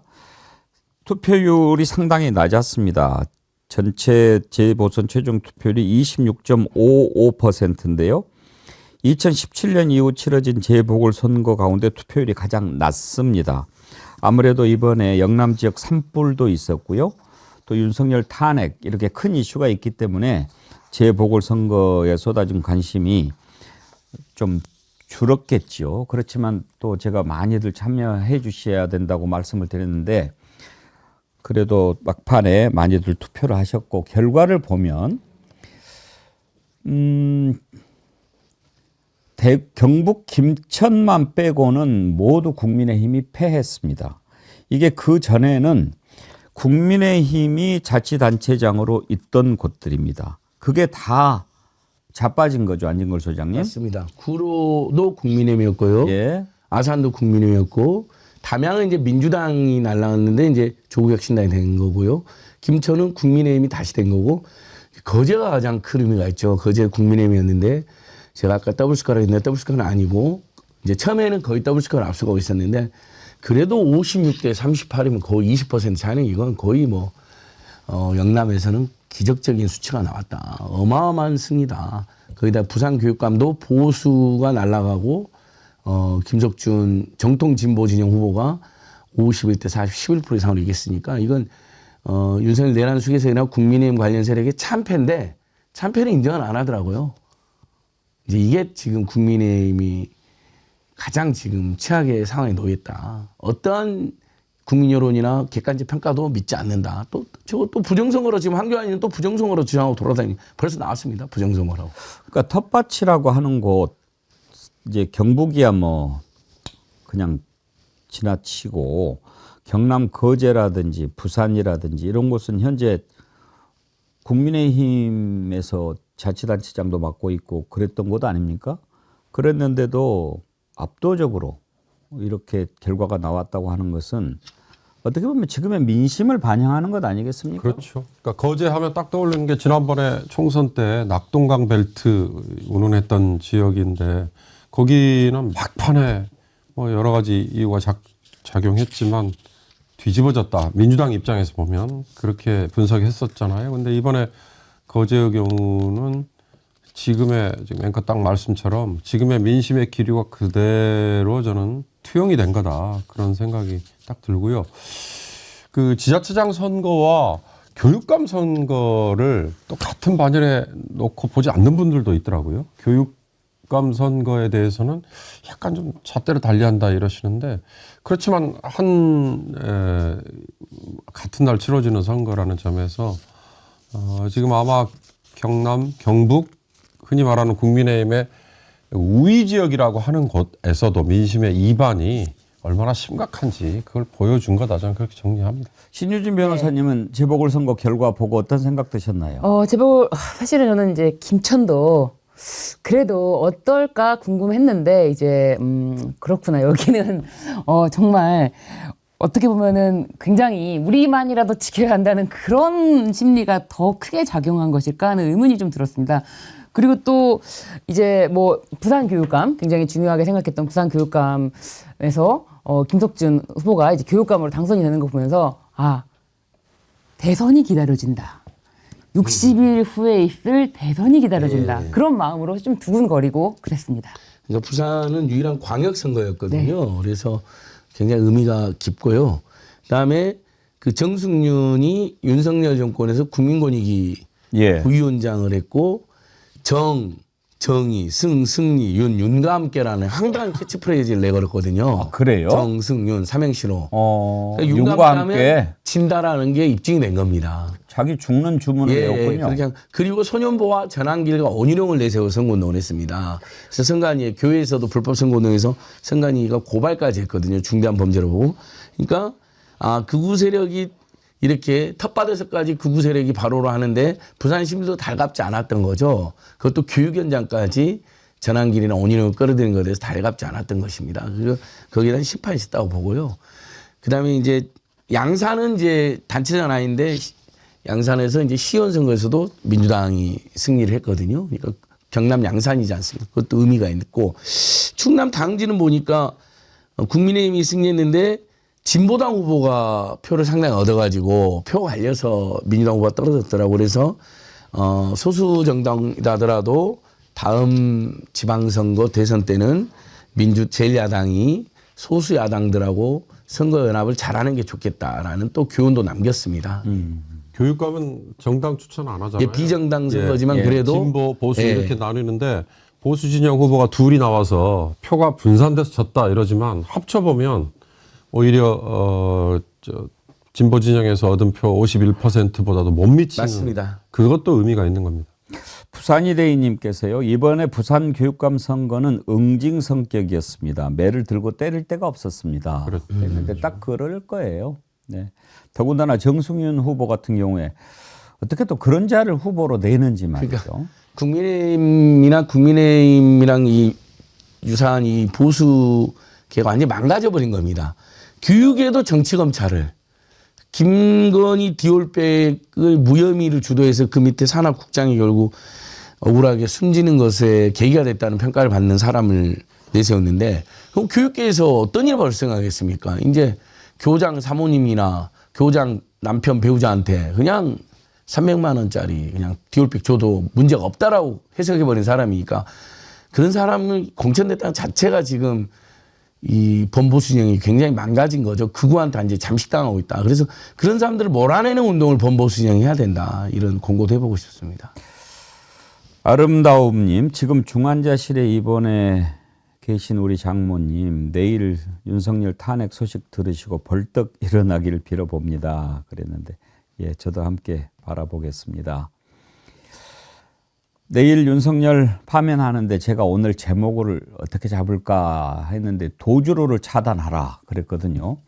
정말 그동안에 윤석열을 겪으면서 이게 너무나 예상할 수 없는 악의 끝판왕이라서 별 생각이 다 드는 거예요. 혹시 몰래 도망가지는 않을까, 안 나온다고 버티지는 않을까, 또 갑자기 하야한다고 하지 않을까, 무슨 짓을 할지 알 수가 없으니까. 신유진 변호사님, 혹시 도망가진 않겠죠? 뭐 도망간다고 하더라도 지금 글쎄요, 그 많은 경호 인력이라든지 여러 가지 시선들에서 자유로울 수가 없을 것이기 때문에 오히려 꽁꽁 숨어 있으면 몰라도 도망가는 거는 밀항설은 있더라고요. 일본 밀항설 이런 거는 있는데 해외로까지 도주하지 않고서야 국내에서는 눈에 띌 수밖에 없다. 목소리, 걸음걸이 하나 눈에 띄지 않을 수가 없어서 오히려 도주하는 모습 때문에 더 빨리 서울구치소에 다시 들어갈 수 있게 된다면 저는 그것도 하나의 방법이라고 생각하고 도주로를 살짝 열어둬가지고 잡으러 가는 게 어떨까. 네. 그렇게 도망가면 안진걸 소장님한테 바로 잡히는 거 아니에요? 지금 관저로 그래서 법률가들과 촛불행동들이 각각 관저로 지금 내일부터 간다는 겁니다. 거기서 나와서 빨리 안 나오는 것도 문제고 나와서 또 어디로 가는지 추적하겠다는 팀들도 있고요. 또 우리 탐사 기자들이. 근데 이제 찌라시 중에 그게 돌더라고요. 최은순과 김건희가 재산을 회의로 도피하고 있다. 그러니까 가짜 뉴스일 가능성이 높지만 충분히 그럴 가능성도 있는 자들이기 때문에 감시 또 감시를 해야 된다. 이렇게 생각합니다. 속보가 하나 들어왔네요. 윤석열 내일 불출석한다고. 안 나올 줄 알았죠. 못 나오는 거 아니겠습니까? 그렇죠. 사실은 이게 예상해 볼 수 있었던 것이 체포 영장이 나왔을 때도 당당하게 나와서 최소한 메시지를 주고 들어갈 것이다. 이렇게 예상하는 사람들도 있었어요. 그렇지만 이제는 철저하게 이 당시에 자신의 모습이 노출되지 않도록 해서 공수처에는 사실은 그런 차양 기능이 전혀 없는데 그런 것까지 별도로 설치하게 해가지고 뒤통수만 겨우 보이게 해서 들어갔거든요. 그렇기 때문에 자신이 비굴한 모습을 공개적으로 내보이는 모습을 철저하게 피할 것이다. 그래서 내일은 나왔다가 파면 그러면 자기 표정 관리 안 되고 이런 거 난동 부리고 이런 것들이 다 노출이 될 텐데 이런 것만큼 피하지 않았을까. 안 나오기로 한 거 보니까 8대0 인용이라고 보고 판단했나 보네요. 그렇죠. 이제 기각이라고 알았으면 봐요. 나와서 또 그거 있잖아요. 또 네. 얼굴 표정도 어떻게 그러지는 아유 정말 우리 안진걸 소장님 영화배우답게 참 이제 너무 과분합니다. 죄송합니다. 어때요? 요즘 많이 봅니까? 영화 초는 대기업 멀티플렉스가 영화관을 거의 90% 이상 독점하고 있잖아요. 그러니까 이제 아직 탄핵 선고 안 됐으니까 또 사회 비판적인 영화는 꺼려하는 원래 경향에다가 독립 영화를 무시하는 그런 행태에다가 거기다가 아직 파면이 안 났으니까 몸을 사리는데 파면 나면 저는 이제 멀티플렉스 3사가 영화 상영 시간을 더 늘려줘서 역주행하지 않을까. 영화에 대한 평은 굉장히 평점 거의 95점. 아 그래요? 예. 사실 민주 시민들이 영화관에 갈 마음의 여력이 없습니다. 지금도 아직까지 솔직히 못 말씀을 봅니다. 드려서 예. 우리 민주 시민들이 영화관에 가서 2시간을 한 편을 못 봅니다. 지금 예. 마음이 지금 두근두근 거려서 지금 파면 결정이 나면은 모두 다 맞습니다. 편한 마음으로 2시간 동안 초원을 보러 극장에 갈 것입니다. 윤석열 파면 이후에 세상이 엄청나게 달라질 겁니다. 일단은 이제 첫 번째로 김건희와 관련된 것들이 다 나오지 않겠습니까? 방금 뜬 속보도 도이치 주가 조작 관련해서는 권오수하고 전주가 징역형 유죄 확정이 됐어요. 그러나 집행유예더라고요. 네, 집행유예인데. 예. 그러니까 항소심에서 집행유예가지고요. 근데 그 이른바 전주가 유죄가 확정된 데 굉장히 의미가 있죠. 예. 그러니 김건희도 최소한 전주고 최대한 주가 조작의 주범이기 때문에 김건희도 기소하면 유죄 가능성이 매우 높은 거죠. 기소를 안 하니까 뭐 재판부 처벌을 못 하는 거죠. 예. 그러니까 이게 집행유예다 아니다를 떠나서 사실은 정말 이 자본시장을 교란시키는 이 중대 범죄를 저지르고도 그것을 뻔뻔하게 뭉개고 나서 완전히 내 안에는 손해만 보고 말았다 이런 말도 안 되는 궤변을 한 자가 대통령까지 됐다는 사실, 이것이 모두 다 뒤집히는 그런 획기적인 일이기 때문에 이것에 대해서 명명백백하게 수사를 해야 된다는 거, 그거는 국민적인 요구입니다. 네, 그렇기 때문에 김건희 그리고 윤석열의 그동안의 모든 범죄를 낱낱이 국민 앞에 고하고 이것에 대해서 처벌이 들어가는 것만이 새로운 민주 사회를 건설하는 데 기반이 될 것 같습니다. 내일 평결해요. 저는 주목하고 싶은 게 문영배 대행이 몇 시 몇 분, 초는 얘기 안 하죠. 네. 부터 파면 결정 이렇게 이제 나오는 순간에 과연 지금 윤석열이 숨어 있는 한남동의 관저에서 경호팀들이 어떻게 바뀌고 어떻게 대처할까? 물론 우리 아까 시민운동가들이나 민주진영에서는 가서 그거 나와라라고 이제 촉구하겠죠. 그러나 그 안에서는 과연 어떨까? 이거 하나하나가 다 부끄럽지만 역사거든요. 그게 과연 제대로 기록이 될까? 제대로 대처가 될까? 참 궁금해요. 파면이 되더라도 즉시 경호가 중단되는 것이 아니고 이제 파면된 대통령일지라도 5년간 경호 경비는 5년간 지속이 되기 이루어지잖아요. 때문에 그렇기 때문에 이제 거기에서 아마 우리 시민들도 성숙한 시민의식을 보여서 계속 집회를 할 것이라고 저는 보여집니다. 이게 축제잖아요, 축제. 파면된 다음에는. 파면되면 상상만 해도 너무 행복한 게 주가가 바로 뛰고 환율은 훨씬 떨어질 것이고, 그다음에 전국적 범위 내에서 밀린 소비, 그렇죠. 그다음에 대환영 파티가 발생하면서 동네 경제, 마을 경제들이 오랜만에 한껏 웃게 될 것이고, 그러면서 이제 경제 민생 살리기에 발판을 마련하게 되고, 전 세계에서 한국이 역시 후퇴했지만 엄청난 민주주의 국가다. 피 한 방울 흘리지 않고 또 박근혜에서 윤석열 쫓아내고 합법적인 대선을 치른다. 이것만으로도 지금 신용등급도 강등될 위기에 놓였는데 대한민국이 경제성장력 반등을 계기를 만듭니다. 하여튼 윤석열 파면 이후 기다려라 김건희인데 오늘 2부에서 이제 김준혁 의원 모시고 역지사지 우리가 진행할 텐데요. 김준혁 의원께서 오늘 무속에 빠진 광해군 얘기를 준비를 하셨더라고요. 무속 때문에 궁궐을 옮기려고 했을 정도라고 그래요, 광해군이. 그래서 짧게 어제 우리가 그런 부분 가지고 잠깐 얘기를 해봤거든요. 이제 윤석열 파면되고 대선 치르게 되지 않습니까? 그러면 그 용산을 어떻게 해야 되느냐? 누가 다시 용산으로 들어갈 일이 있겠습니까? 그럼 청와대로 다시 가야 되는데 뭐 그 기간 안에 청와대를 다시 이렇게 복원을 제대로 일할 수 있게끔 해라 그러면 한덕수가 하겠느냐 그런 생각도 들고 그거 어떻게 수를 차지해야 될까 뭐 이런저런 얘기했는데 어제 몇 번 패널은 세종으로 가는 것도 방법이다 그런 얘기도 하시고 안진걸 소장님 어때요? 용산으로 갈 수는 없잖아요. 용산 이제 당선되자마자 바로 집무공간은 필요하니까 임시로 있을 수는 있을 텐데요. 아마 대선 공약으로도 나올 거라고 생각하는데 국민들 대다수가 청와대나 세종으로 가라 이렇게 결정을 할 것 같아요. 청와대로 가는 게 저는 낫고 그다음에 준비해서 세종으로 옮기는 게 낫지 않을까 싶습니다. 대선 기간 중에도 이미 그 대통령 관저에 대한 뭐 대책에 대해서는 준비가 어느 정도는 돼야 된다고 보여집니다.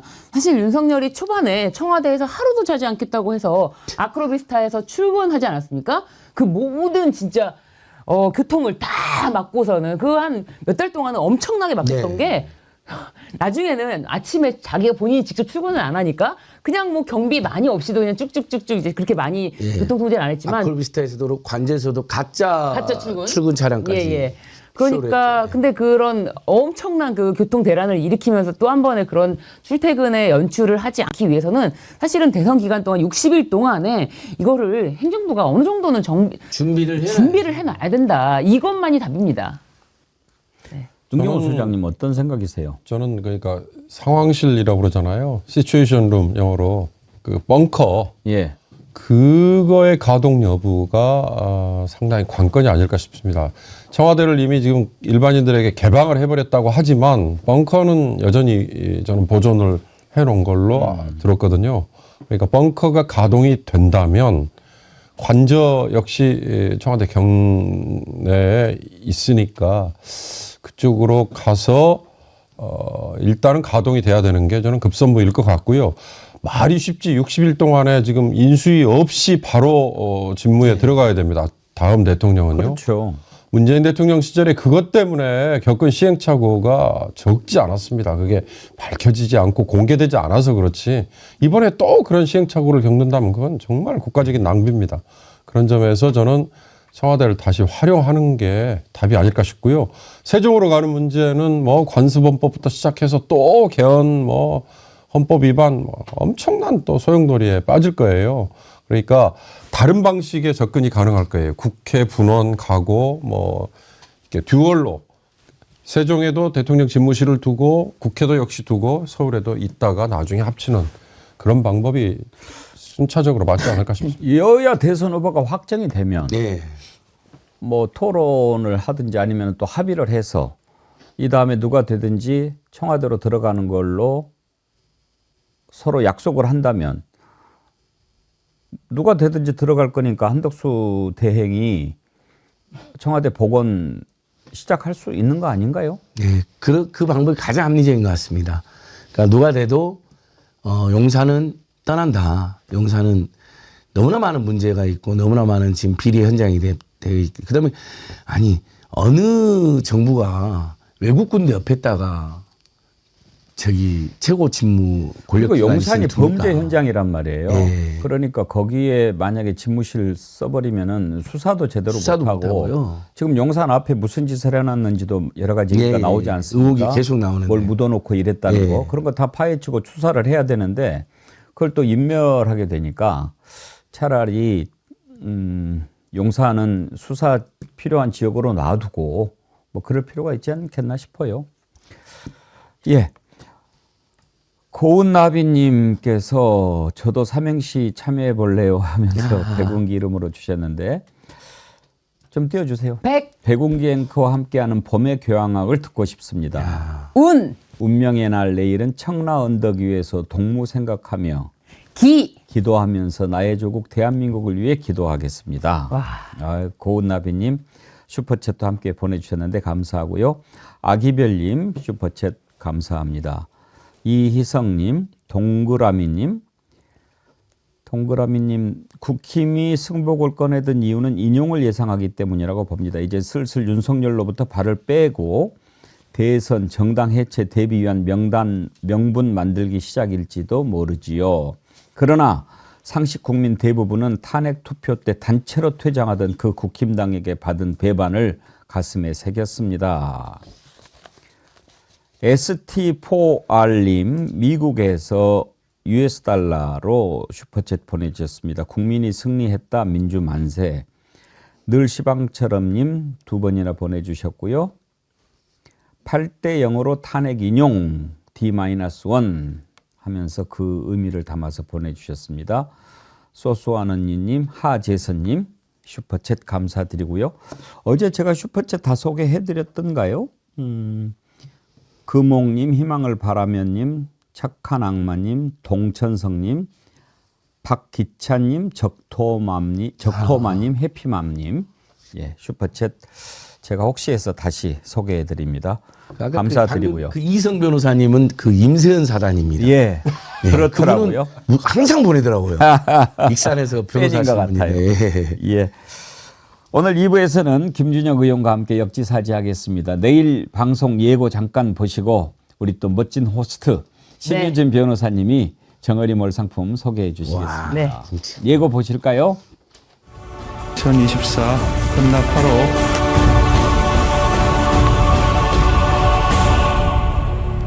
주문 피차 모임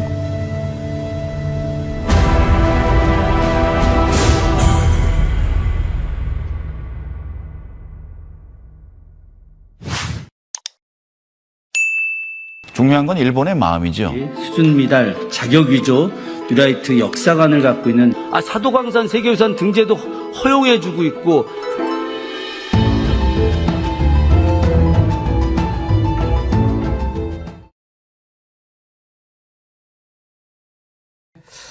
김준혁의 역지사지 민주당 김준혁 의원님 모셨습니다. 어서 오십시오. 네, 안녕하세요, 김준혁입니다. 이제 하루 남았습니다. 예.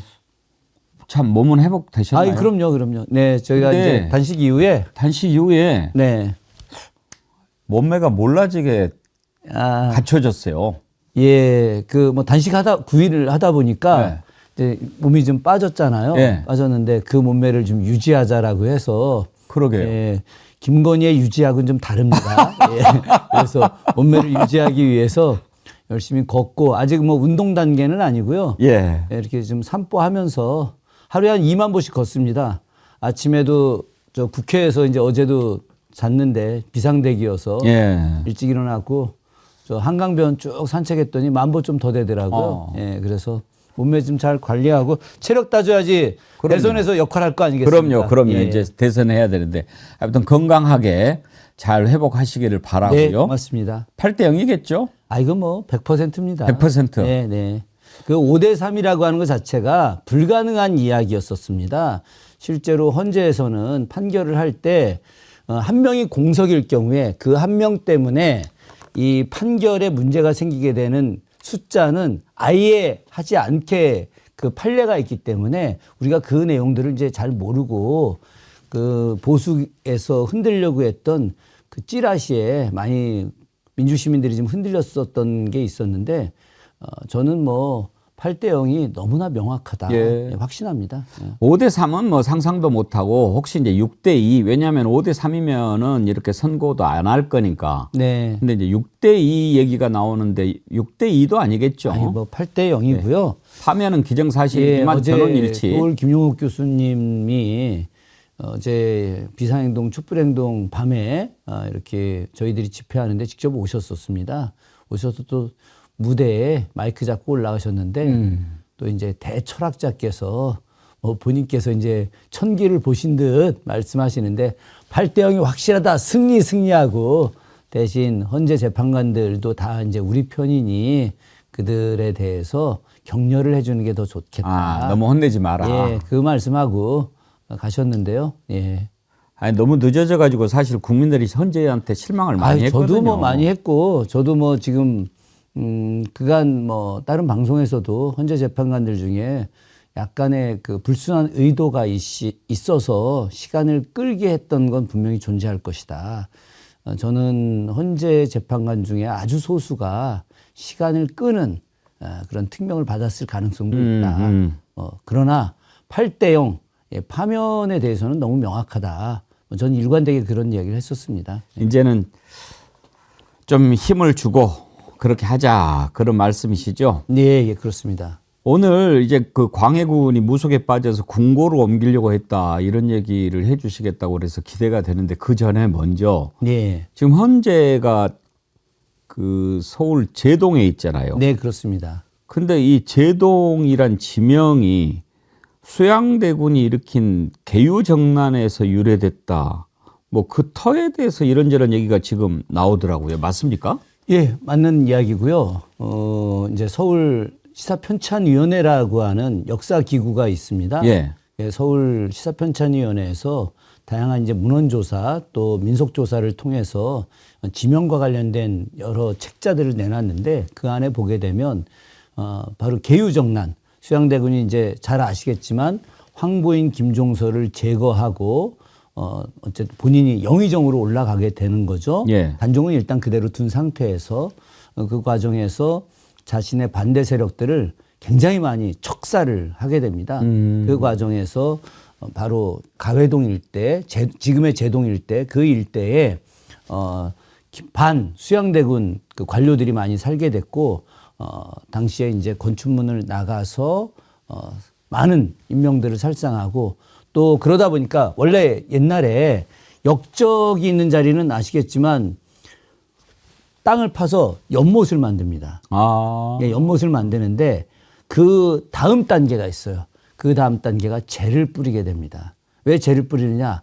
아예 풀도 못 자라게 하려고. 재를 뿌린 자리는 풀도 못 자라거든요.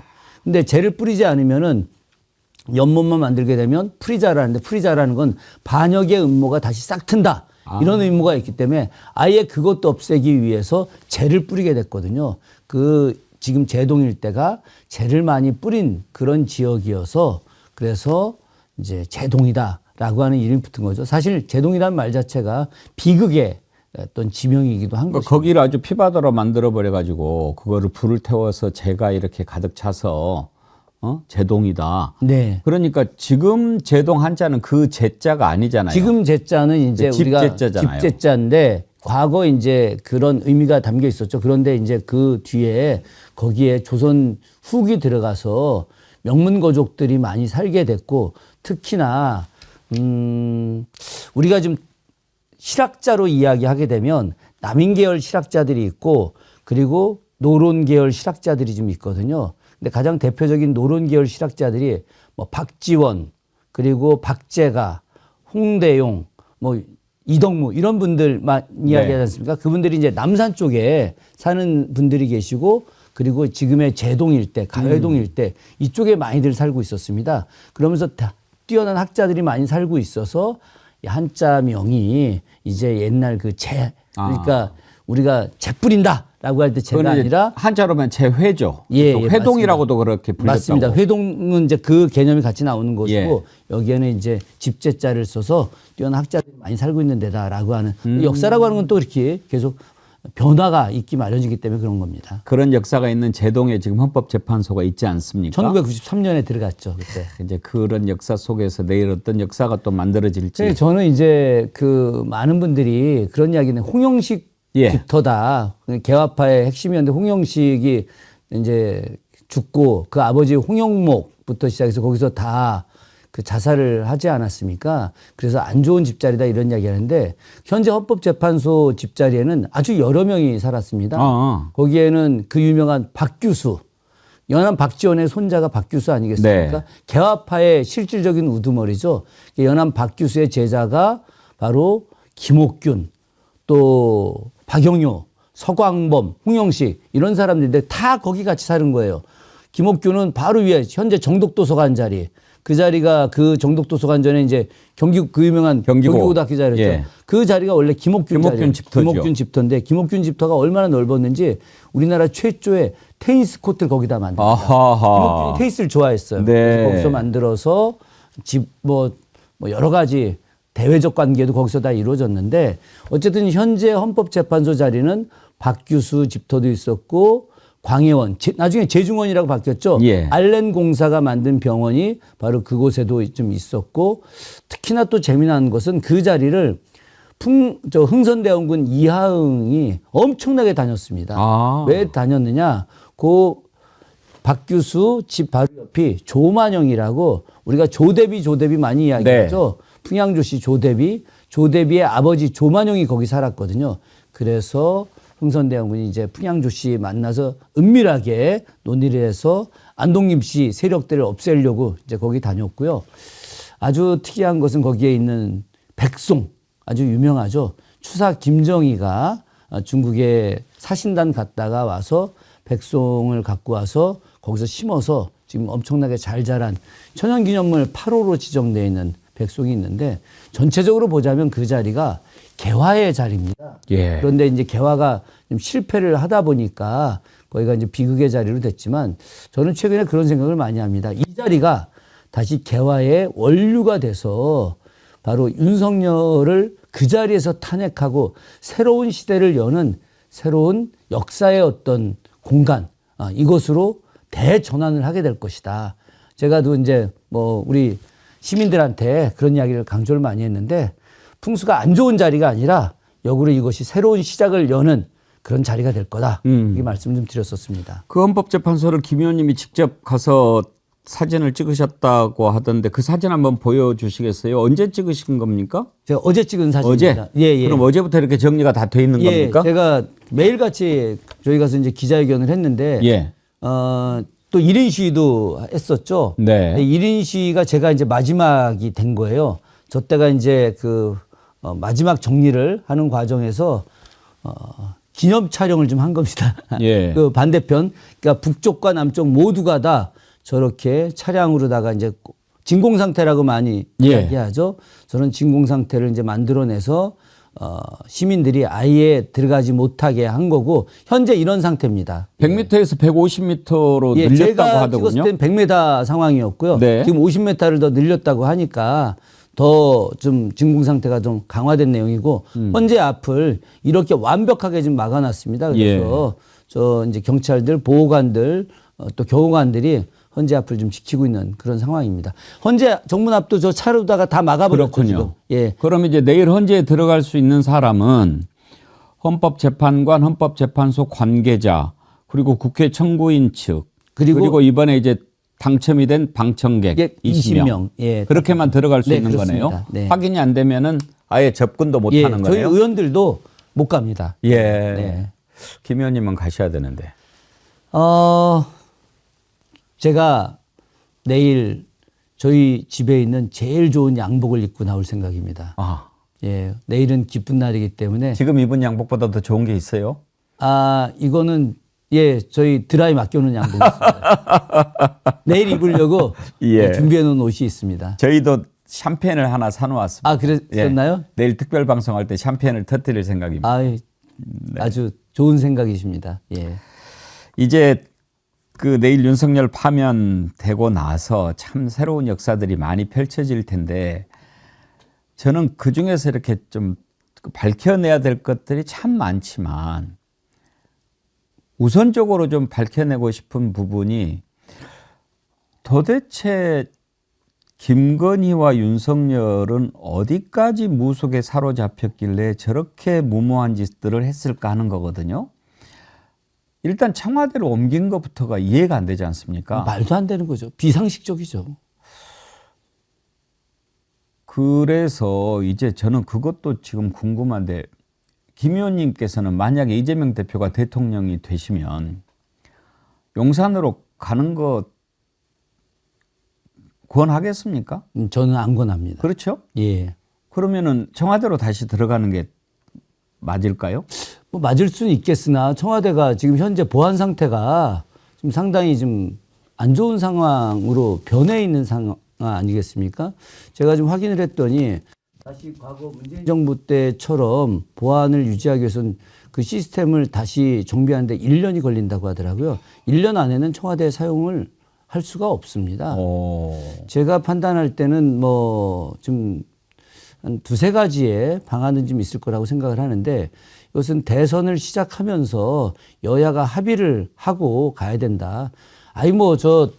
지금 이제 곧 야당될 국민의힘이 거기서 대통령이 나올 일은 없겠으나 본인들도 저 용산 가고 싶겠습니까? 그럴 생각 없겠죠.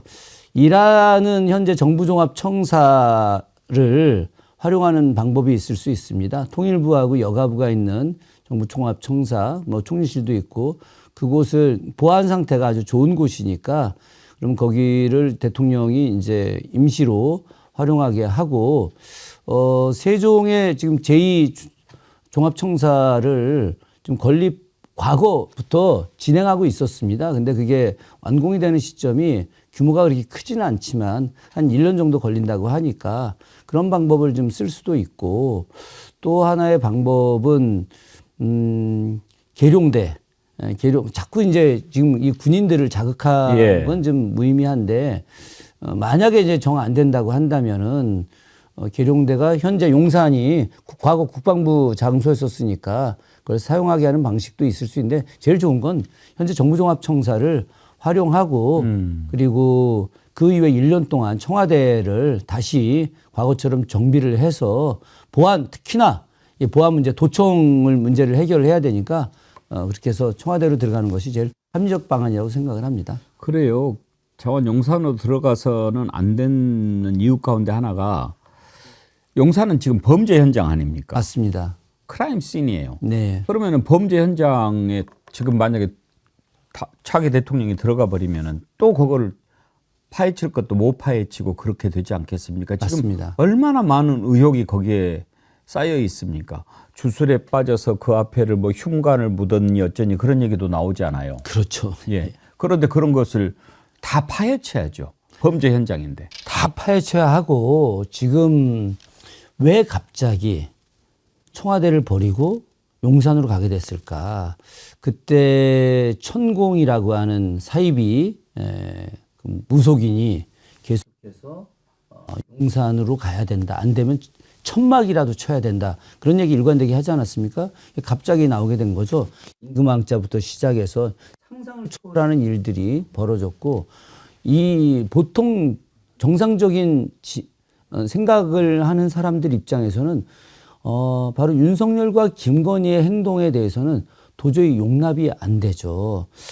제가 지금은 뭐 밝히기가 좀 어려운 내용도 있긴 합니다만은 김건희가 입고 다니는 옷들이 신천지의 이만희 교주가 입고 다니는 복장과 매우 유사한 것들이 있습니다. 아하. 예, 그 하얀 옷에 안에 노란색 남방 혹은 그 셔츠 이런 부분들 김건희 사진 보면 나오는데 이만희하고 비교 한번 해보십시오. 신천지 사람들 비교해 보면 그런 내용들이 나오는데 이 김건희의 무속은 단순하게 과거의 사이비 무속인들의 그런 무속만이 아니라 신천지로 대표되는 바로 이제 개신교계에서도 타락한 혹은 인정받지 못하는 그런 모든 것들이 종합적으로 연결되어 있다. 저는 그렇게 생각하고 있고 이 부분은 반드시 밝혀져야 될 부분이라고 생각합니다. 그 무속에 빠져가지고 이렇게 잘못한 거는 우리가 가장 많이 기억나는 거는 신돈하고 공민왕 뭐 이런 거지 않습니까? 그렇죠. 그런데 광해군도 무속에 빠져가지고 궁궐을 옮기려고 했다고요? 그 광해군이 처음부터 무속에 심취했던 건 아닙니다. 그런데 이제 왕이 되고 나서 후궁 중에 우리가 이제 김계시라고 많이 알려져 있는 김상궁, 김상궁이 무속에 아주 심취를 하게 되죠. 조선시대 이 궁녀들이 무속에 심취하는 사례들은 굉장히 많이 있습니다. 이제 실록에도 많이 나와 있고, 영조 때 이긍익 선생이 썼던 연려실 기술에 그런 내용들이 많이 나와 있는데, 광해군대의 무속과 관련된 매우 흥미로운 내용들, 김상궁이 복동이라고 하는 여장 남자 무당을 궁궐로 끌어들입니다. 이 복동은 얼굴이 하얗고 수염이 나지 않았고 여인처럼 생겨가지고 여장을 하고 계속 궁으로 다닌 거죠. 그런 사례들이 꽤 있습니다. 근데 무당이에요. 그래서 이 여자 무당, 이제 여장 남자 무당이죠. 박순대 이 무당이 계속해서 안에 있는 궁녀들, 상궁들, 하다못해 왕비까지 그렇게 해서 꼬드기면서 이 궁 안에서 수시로 구판을 벌이는 겁니다. 원래 이 조선시대 법에 의해서 무녀들은 한양 도성 안으로 출입이 금지돼 있습니다. 아예 도성 안에 무당 출입이 아예 금지돼 있어요. 아주 강한, 즉 성리학적 질서 체제를 완성하기 위한 것이 조선 왕조의 기반이거든요. 그러니까 무속이 들어온다는 건 상상할 수 없는 일이죠. 그럼에도 불구하고 김상궁이 아예 무당을 끌어들여서 궁으로 데리고 들어온 거예요. 실제로 무당이 궁궐 안으로 들어와서 구슬한 사례는 광해군대하고 고종대, 명성황후가 했던 일들 말고는 없습니다. 아무리 무속이 심취된다 하더라도 무당이 궁궐 안으로 들어온 사례들은 없거든요. 그런 측면에서 보면 광해군이 무당을 들어오게 하고 그 무속에 대해서 상당히 심취해 있었던 것, 이것이 바로 국가 지도자로서 패망의 길로 가게 된 이제 지름길이 된 것이죠, 이게. 예. 그렇군요. 그렇게 해서 어떤 짓들을 주로 한 겁니까? 굿을 버리다 보니까 굿을 하기 위해서는 엄청난 재정이 많이 소요가 될 거 아니겠습니까? 그러니까 명성황후 같은 경우도 구판 때문에 진령군이라고 하는 무당 꼬드김에 넘어가갖고 뭐 일설에 의하면 금강산 1만 2천 봉에 봉우리마다 쌀 한 가마니를 올려놨다. 물론 이거는 정확하게 확인된 내용은 아니라 이제 민간에서 내려오는 이야기들인데 그럼에도 불구하고 광해군대의 이 무속은 바로 엄청난 재정 지출을 하게 되는 거죠. 예. 그러다 보니까 국가의 재정 상태가 굉장히 안 좋아지는데 이 무당과 더불어서 술사들이 결합을 하게 됩니다. 이의신이라고 하는 이 아주 유명한 술사, 즉 풍수지리 전문가가 있는데 이의신한테 완전히 빠져버리죠. 그래서 이의신이 두 가지를 세게 이야기합니다. 하나가 궁궐을 옮겨야 된다. 예. 그래서 인경궁이라고 하는 궁궐을 만들게 됩니다. 실제로 만들었어요. 인경궁을. 그리고 또 하나가 교화. 지금 저 파주 교화 아시죠? 예, 예. 교화로 천도를 해야 된다. 인경궁은 어디예요? 인경궁이 지금 경복궁 위쪽. 그러니까 지금 서울역사박물관 자리 아시죠? 예. 거기 보면 경희궁 자리 있지 않습니까? 예. 그 경희궁 자리가 더 큰 자리로 그게 원래 인경궁 자리입니다. 지금은 없어졌습니까? 지금 없어진 거죠. 인경궁을 다 세우고 난데 인조반정이 일어난 겁니다. 인조반정이 일어나서 그 인경궁 때문에 국가가 망가졌다 그래서 인경궁을 다 철거해 버리죠. 예, 그래서 인경궁이 없어졌는데 실제로다가 지금 김건희가 청와대를 버리고 용산으로 가듯이 광해군은 현재 창덕궁 자리가 자기한테 안 좋다. 창덕궁에 있으면 올라간다. 그래서 새로운 궁궐로 가야 된다고 해서 인경궁을 만들게 되는데 정말 어마어마한 큰 궁궐을 만들어서 권위를 내세우겠다고 한 거예요. 그러다 보니까 백성들한테 얼마나 돈을 뜯어냈겠습니까? 창덕궁도 광해군이 지은 거 아닙니까? 창덕궁은 선조 때 들어오게 됐는데 예. 선조 때부터 짓기 시작을 한 거죠. 광해군대 이제 완성이 된 것이긴 합니다. 원래 임진왜란 이후에 창덕궁이 이제 새롭게 확대돼서 정궁으로 가게 된 건데 그럼에도 불구하고 창덕궁은 당시 어쩔 수 없는 상황에서 정궁으로 가야 되는 건데 국가가 임진왜란 이후에 경제적으로 굉장히 어려웠는데 창덕궁보다 더 크고 경복궁 이미 불타서 없어지긴 했습니다만 경복궁보다 더 큰 궁을 짓겠다고 결정을 하고 그 건축을 갖다가 추진하고 그 과정에서 백성들에게 엄청난 돈을 뜯어냈다라고 하는 것 자체 이건 말도 안 되는 얘기죠. 여기서부터 광해군의 몰락이 시작된 건데 이것이 바로 잘못된 풍수가들 무당들의 협잡에 의해서 임금이 넘어가 버린 거예요. 그러니까 윤석열 김건희가 멀쩡한 청와대를 두고 용산으로 이전하면서 엄청난 비용이 들어갔지 않습니까? 예. 단순하게 인테리어 이전 비용이 아니라 거기에는 국가의 관리 시스템, 그렇죠. 비상 시스템 이런 것들이 다 이전되고 옮겨지고 새로 만들어지면서 조 단위 이상의 연쇄 비용 따지면 엄청나죠. 그러니까 이런 부분들이 실제로 민생에 들어가야 되는데 이것을 갖다가 윤석열, 김건희 두 사람을 위해서 만들어진 것 자체가 말도 안 되는 거죠. 이건 정확하게 광해군대의 그런 역사와 오버랩 되는 상황이 되는 겁니다. 지금 돌아보면 무속 관련된 것 외에는 별로 이렇게 합리적으로 생각할 수 있는 근거가 없지 않습니까? 그렇죠. 그렇게 봐야죠.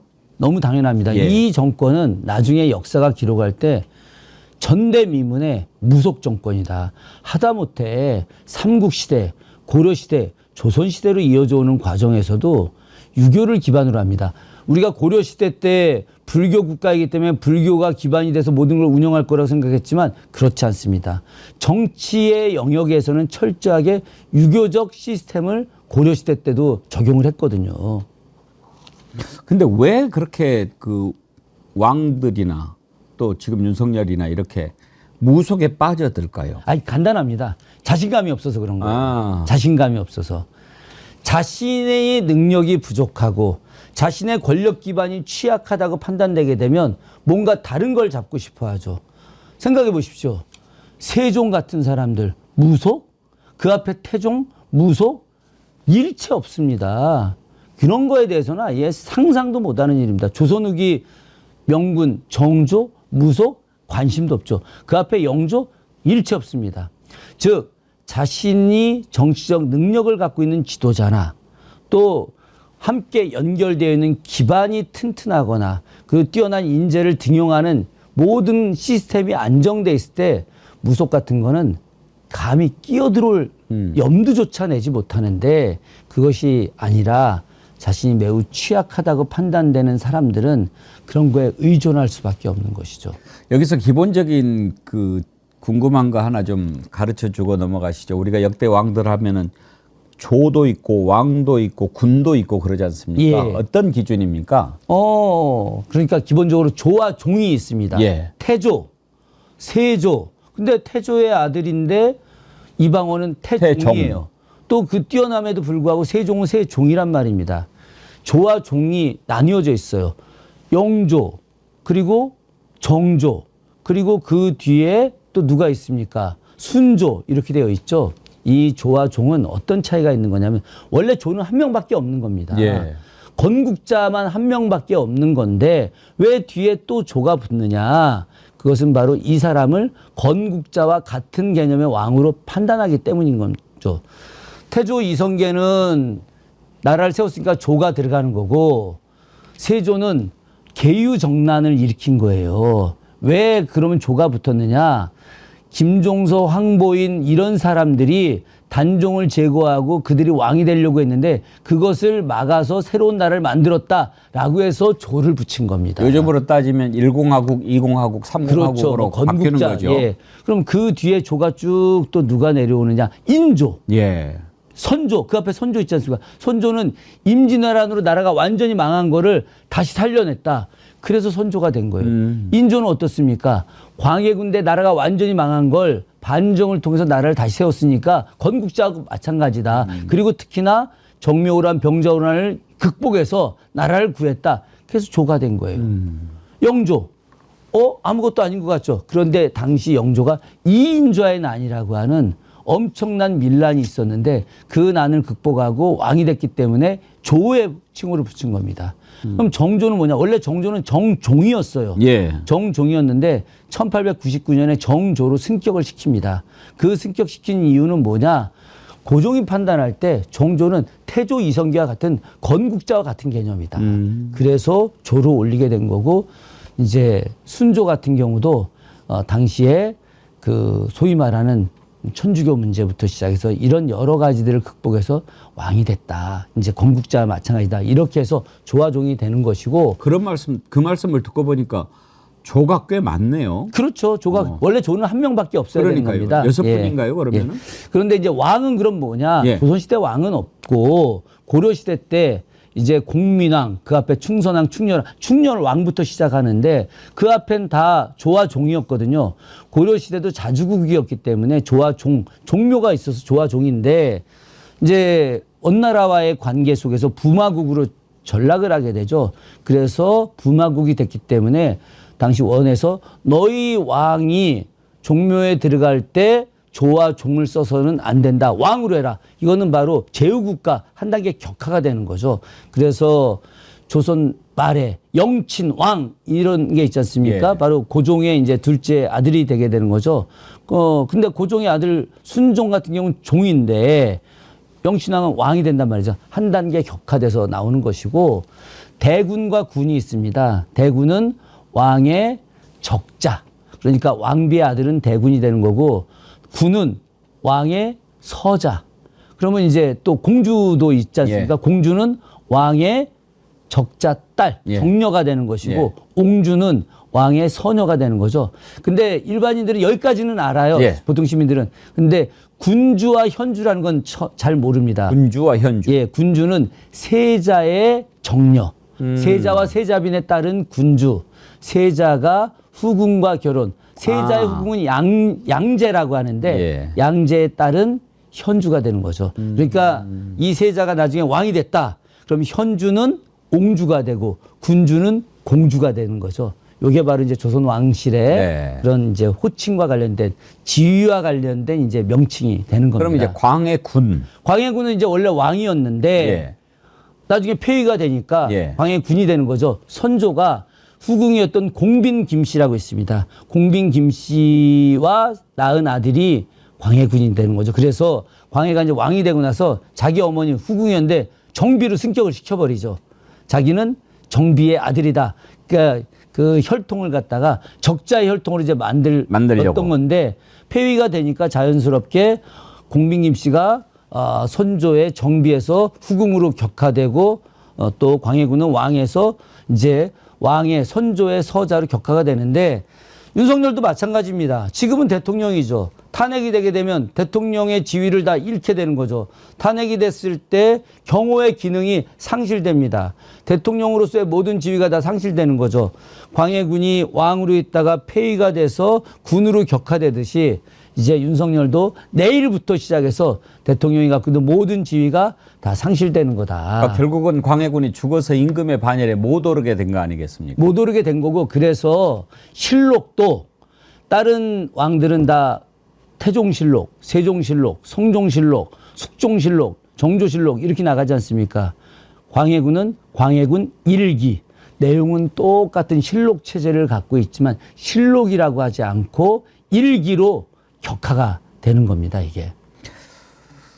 그러면 우리도 이제 윤석열 파면되고 나면 또 전직 대통령 뭐 이렇게 불러야 되잖아요. 네. 그것도 이름을 좀 바꿔가지고 예. 망통령 뭐 이런 거 하나 만들면 어떨까 싶어요. 전직 대통령, 망통령, 정확한 명칭은 폐통령이 되겠죠. 폐통령. 예, 예. 예. 아니 이제 우리 그 부산이 대인님이 카페에 올린 글인데 참 재미있게 봤어요. 이분은 이제 망할 망자 써가지고 망통령. 근데 망통이 37 망통, 28 망통 막 그러잖아요. 예. 근데 3월 7일을 자기는 예상했대요. 3월 7일, 음력으로 3월 7일이 내일입니다. 근데 음력으로 3월 7일이 예, 내일이에요. 예, 그래서 맞습니다. 37 망통이니까 원래 3월 7일 날 이자가 파면이 돼서 37 망통이 될 거다라고 생각했는데 지나갔어요. 그래서 안 됐나 했는데 내일이 음력으로 3월 7일인 맞습니다. 거죠. 37 예. 망통이 딱 된다. 이게 사실 제가 3월 7일 생인데. 그러세요? 예, 근데 내일이 이제 생일이세요? 아니, 양력으로. 양력으로. 3월 7일 생인데 내일이 음력 3월 7일이어서 뭐 그러면 뭐 37은 같은 거니까 저한테 큰 생일 선물로 이렇게 폐통령. 예. 대통령. 예. 대통령 통령 자리에서 폐위가 되는 거니까 원래 이 통령이라고 했지 대자는 없었는데 굳이 그 이승만 대통령이 대자를 붙여야 된다 그래서 대통령으로 당시에 만든 거였거든요, 그게. 아까 그 말씀하신 그 이만희하고 비슷한 옷 입는 김건희 있잖아요. 예. 그래서 보니까 실제로 이 김건희가 중요한 행사 때마다 노란색을 많이도 입었네요. 이거 예, 보세요. 예, 그럼요. 이게 해바라기를 상징하는 저게 다 색이라면서요? 저게 다 신천지 옷 색깔입니다. 아하. 저걸 눈여겨 보셔야 돼요. 사실 이제 신천지도 수사를 해보면 나오겠지만 그때 신천지가 경기도에 있을 때 그 코로나 관련해 가지고 얼마나 큰 피해를 입혔습니까? 그래서 이재명 대표가 그때 지사 때 예. 현장까지 갔는데 그때부터 이제 악감정을 품고 대선 때 윤석열 지지에 완전히 신자들을 다 동원했다는 얘기가 있었어요. 맞습니다. 그런데 그 색깔이 원래 김건희가 노란색을 좋아하는가? 아니면 저거는 하는 것마다 뭔가 다 무속하고 관련이 돼 보여가지고 저것도 뭔가 또 무속적으로 뭔가 있지 않나 싶어요. 그러니까 영국에 조문 갔는데 예. 조문을 하지 않는 것 자체가 말이 안 되죠. 말이 안 되죠. 그러니까 이자들은 철저하게 그 이 사이비 무속 세력들하고 깊이 연결돼 있고 행동 하나하나. 아니 그 예전에 그 이 7시간 녹취에서도 아니 내가 시간 있으면 술사들이나 만나지 뭐 이런 이야기들 나오지 않습니까 이게. 그러니까 거기에 깊이 경도돼 있는데 뭐 무속이 다 나쁜 게 아니잖아요. 원래 무라고 하는 말 자체가 하늘과 땅과 인간을 연결해 시켜준다는 것이고 과거 재정일치 사회에서는 바로 이 제사장의 의미 아니겠습니까? 예. 그런데 그것이 이제 세월이 지나면서 사이비 무속인들이 등장하게 되고 그 사이비 무속인들이 하다못해 왕과 결합을 해서 국가 지도자들과 결합해서 나라를 망치는 일들을 하게 되는 거죠. 그러니까요. 근데 더 재미난 거는 지금 김건희의 어머니의 뭐 소위 말하는 정부라고 하는 사람이 제가 뭐 실명 밝히긴 좀 그렇습니다만 온갖 일을 뭐 다 하고 다닌다는 거 아니겠습니까? 광해군도 역시 마찬가지로 광해군의 그 후궁이었던 김상궁의 어머니의 정부가 권력을 갖다 장악을 한 거예요. 그래서 이 사람들이 엄청난 뇌물 받고 그리고 관직 임명해주고 제가 자료 보다가 보니까 지금하고 너무 똑같은 거야. 예. 그냥 뇌물 받아서 막 관직 주고 황당하죠. 지난주에 다산 정약용 선생도 아주 참 재미있게 들었는데 오늘 또 광해군이 무속에 빠져서 궁고로 옮기려고 했던 것도 아주 참 재미있게 잘 들었습니다. 이제 다음번에 우리 김 의원님 뵙고 역지사지 할 때는 이제 세상이 달라져 있을 때 아니겠습니까? 김 의원님께서는 윤석열 파면된 이후에 우리가 가장 먼저 해야 될 일이 뭐라고 생각하십니까? 저는 당분간 사회통합은 이루어지긴 좀 쉽지 않을 거다라는 생각이 좀 듭니다. 그러나 이 통합이 되지 않는다면 저는 굉장히 나라의 운명이 굉장히 힘들어질 것이다. 제가 헌재 앞에 가 있었을 때 그때 국힘 당원들이 현직 국회의원들과 뭐 과도한 진짜 소모적인 막 그 농성들을 하는데 거기에 그런 이야기를 하더라고요. 이번에 이재명 대표님 그 무죄 판결을 했던 고법판사 3명이 다 전라도 사람들이다. 그러니까 지금 이 모든 것들을 지역 감정, 그러니까 영남과 호남의 지역 감정을 강화해서 자신들의 권력 기반을 유지하려고 하는 이 잘못된 것들. 그리고 또 하나가 이제는 체제 전쟁이다. 철진한 반공 이데올로기를 가지고 체제 전쟁이다. 이렇게 이야기하는 모습들을 보면서 이것들을 빨리 없애지 않으면 안 되겠다. 그렇다고 한다면 해야 될 가장 중요한 것들은 이제 뭐 믿으려 하지 않겠지만 그러나 진실을 드러내면서 당신들이 그토록 이야기했던 그 저 사람들이 얼마나 거짓을 많이 이야기했는지 얼마나 부도덕한지 이런 부분들을 갖다 이해시키면서 사회통합을 해나가야 되는 것이고 두 번째로는 강력한 기득권 타파 검찰개혁부터 시작해서 언론개혁 그 1894년 갑오농민 전쟁 끝나고 나서 그때 폐정개혁안 14조 안에 들어있던 것이 바로 권력층을 갖다가 없애야 된다라고 하는 겁니다. 근데 이게 상해 임시정부 안에 있었던 제일 첫 번째 그 10개의 헌법조항 안에도 바로 기득권층을 타파해야 된다라고 하는 내용이 들어있는데 지금의 권력을 갖고 있는 기득권층을 갖다가 없애는 것들 이 속에서 우리가 꿈꾸는 진짜 사회는 차별 없는 세상. 예, 저는 이 단계로 바로 다 시작할 수는 없겠지만 어쨌든 사회통합을 먼저 해나가는 것들 그리고 조금 더 각각의 권위를 세우는 것들 국회는 국회의 권위를 만들고 정부는 정부의 권위를 만들고 사법부는 사법부의 권위를 만들어야 되는데 지금 모든 기관의 권위는 다 바닥에 떨어졌습니다. 국회의 권위도 땅에 떨어졌고 사법부의 권위도 땅에 떨어졌고 정부의 권위도 땅에 떨어졌습니다. 근데 이거는 스스로 만든 거예요. 그래서 이 스스로 다시 자성하고 또 성실하게 해서 그 권위를 높여주면 체제가 시스템이 안정되게 돌아갈 수 있다라고 생각을 합니다. 예.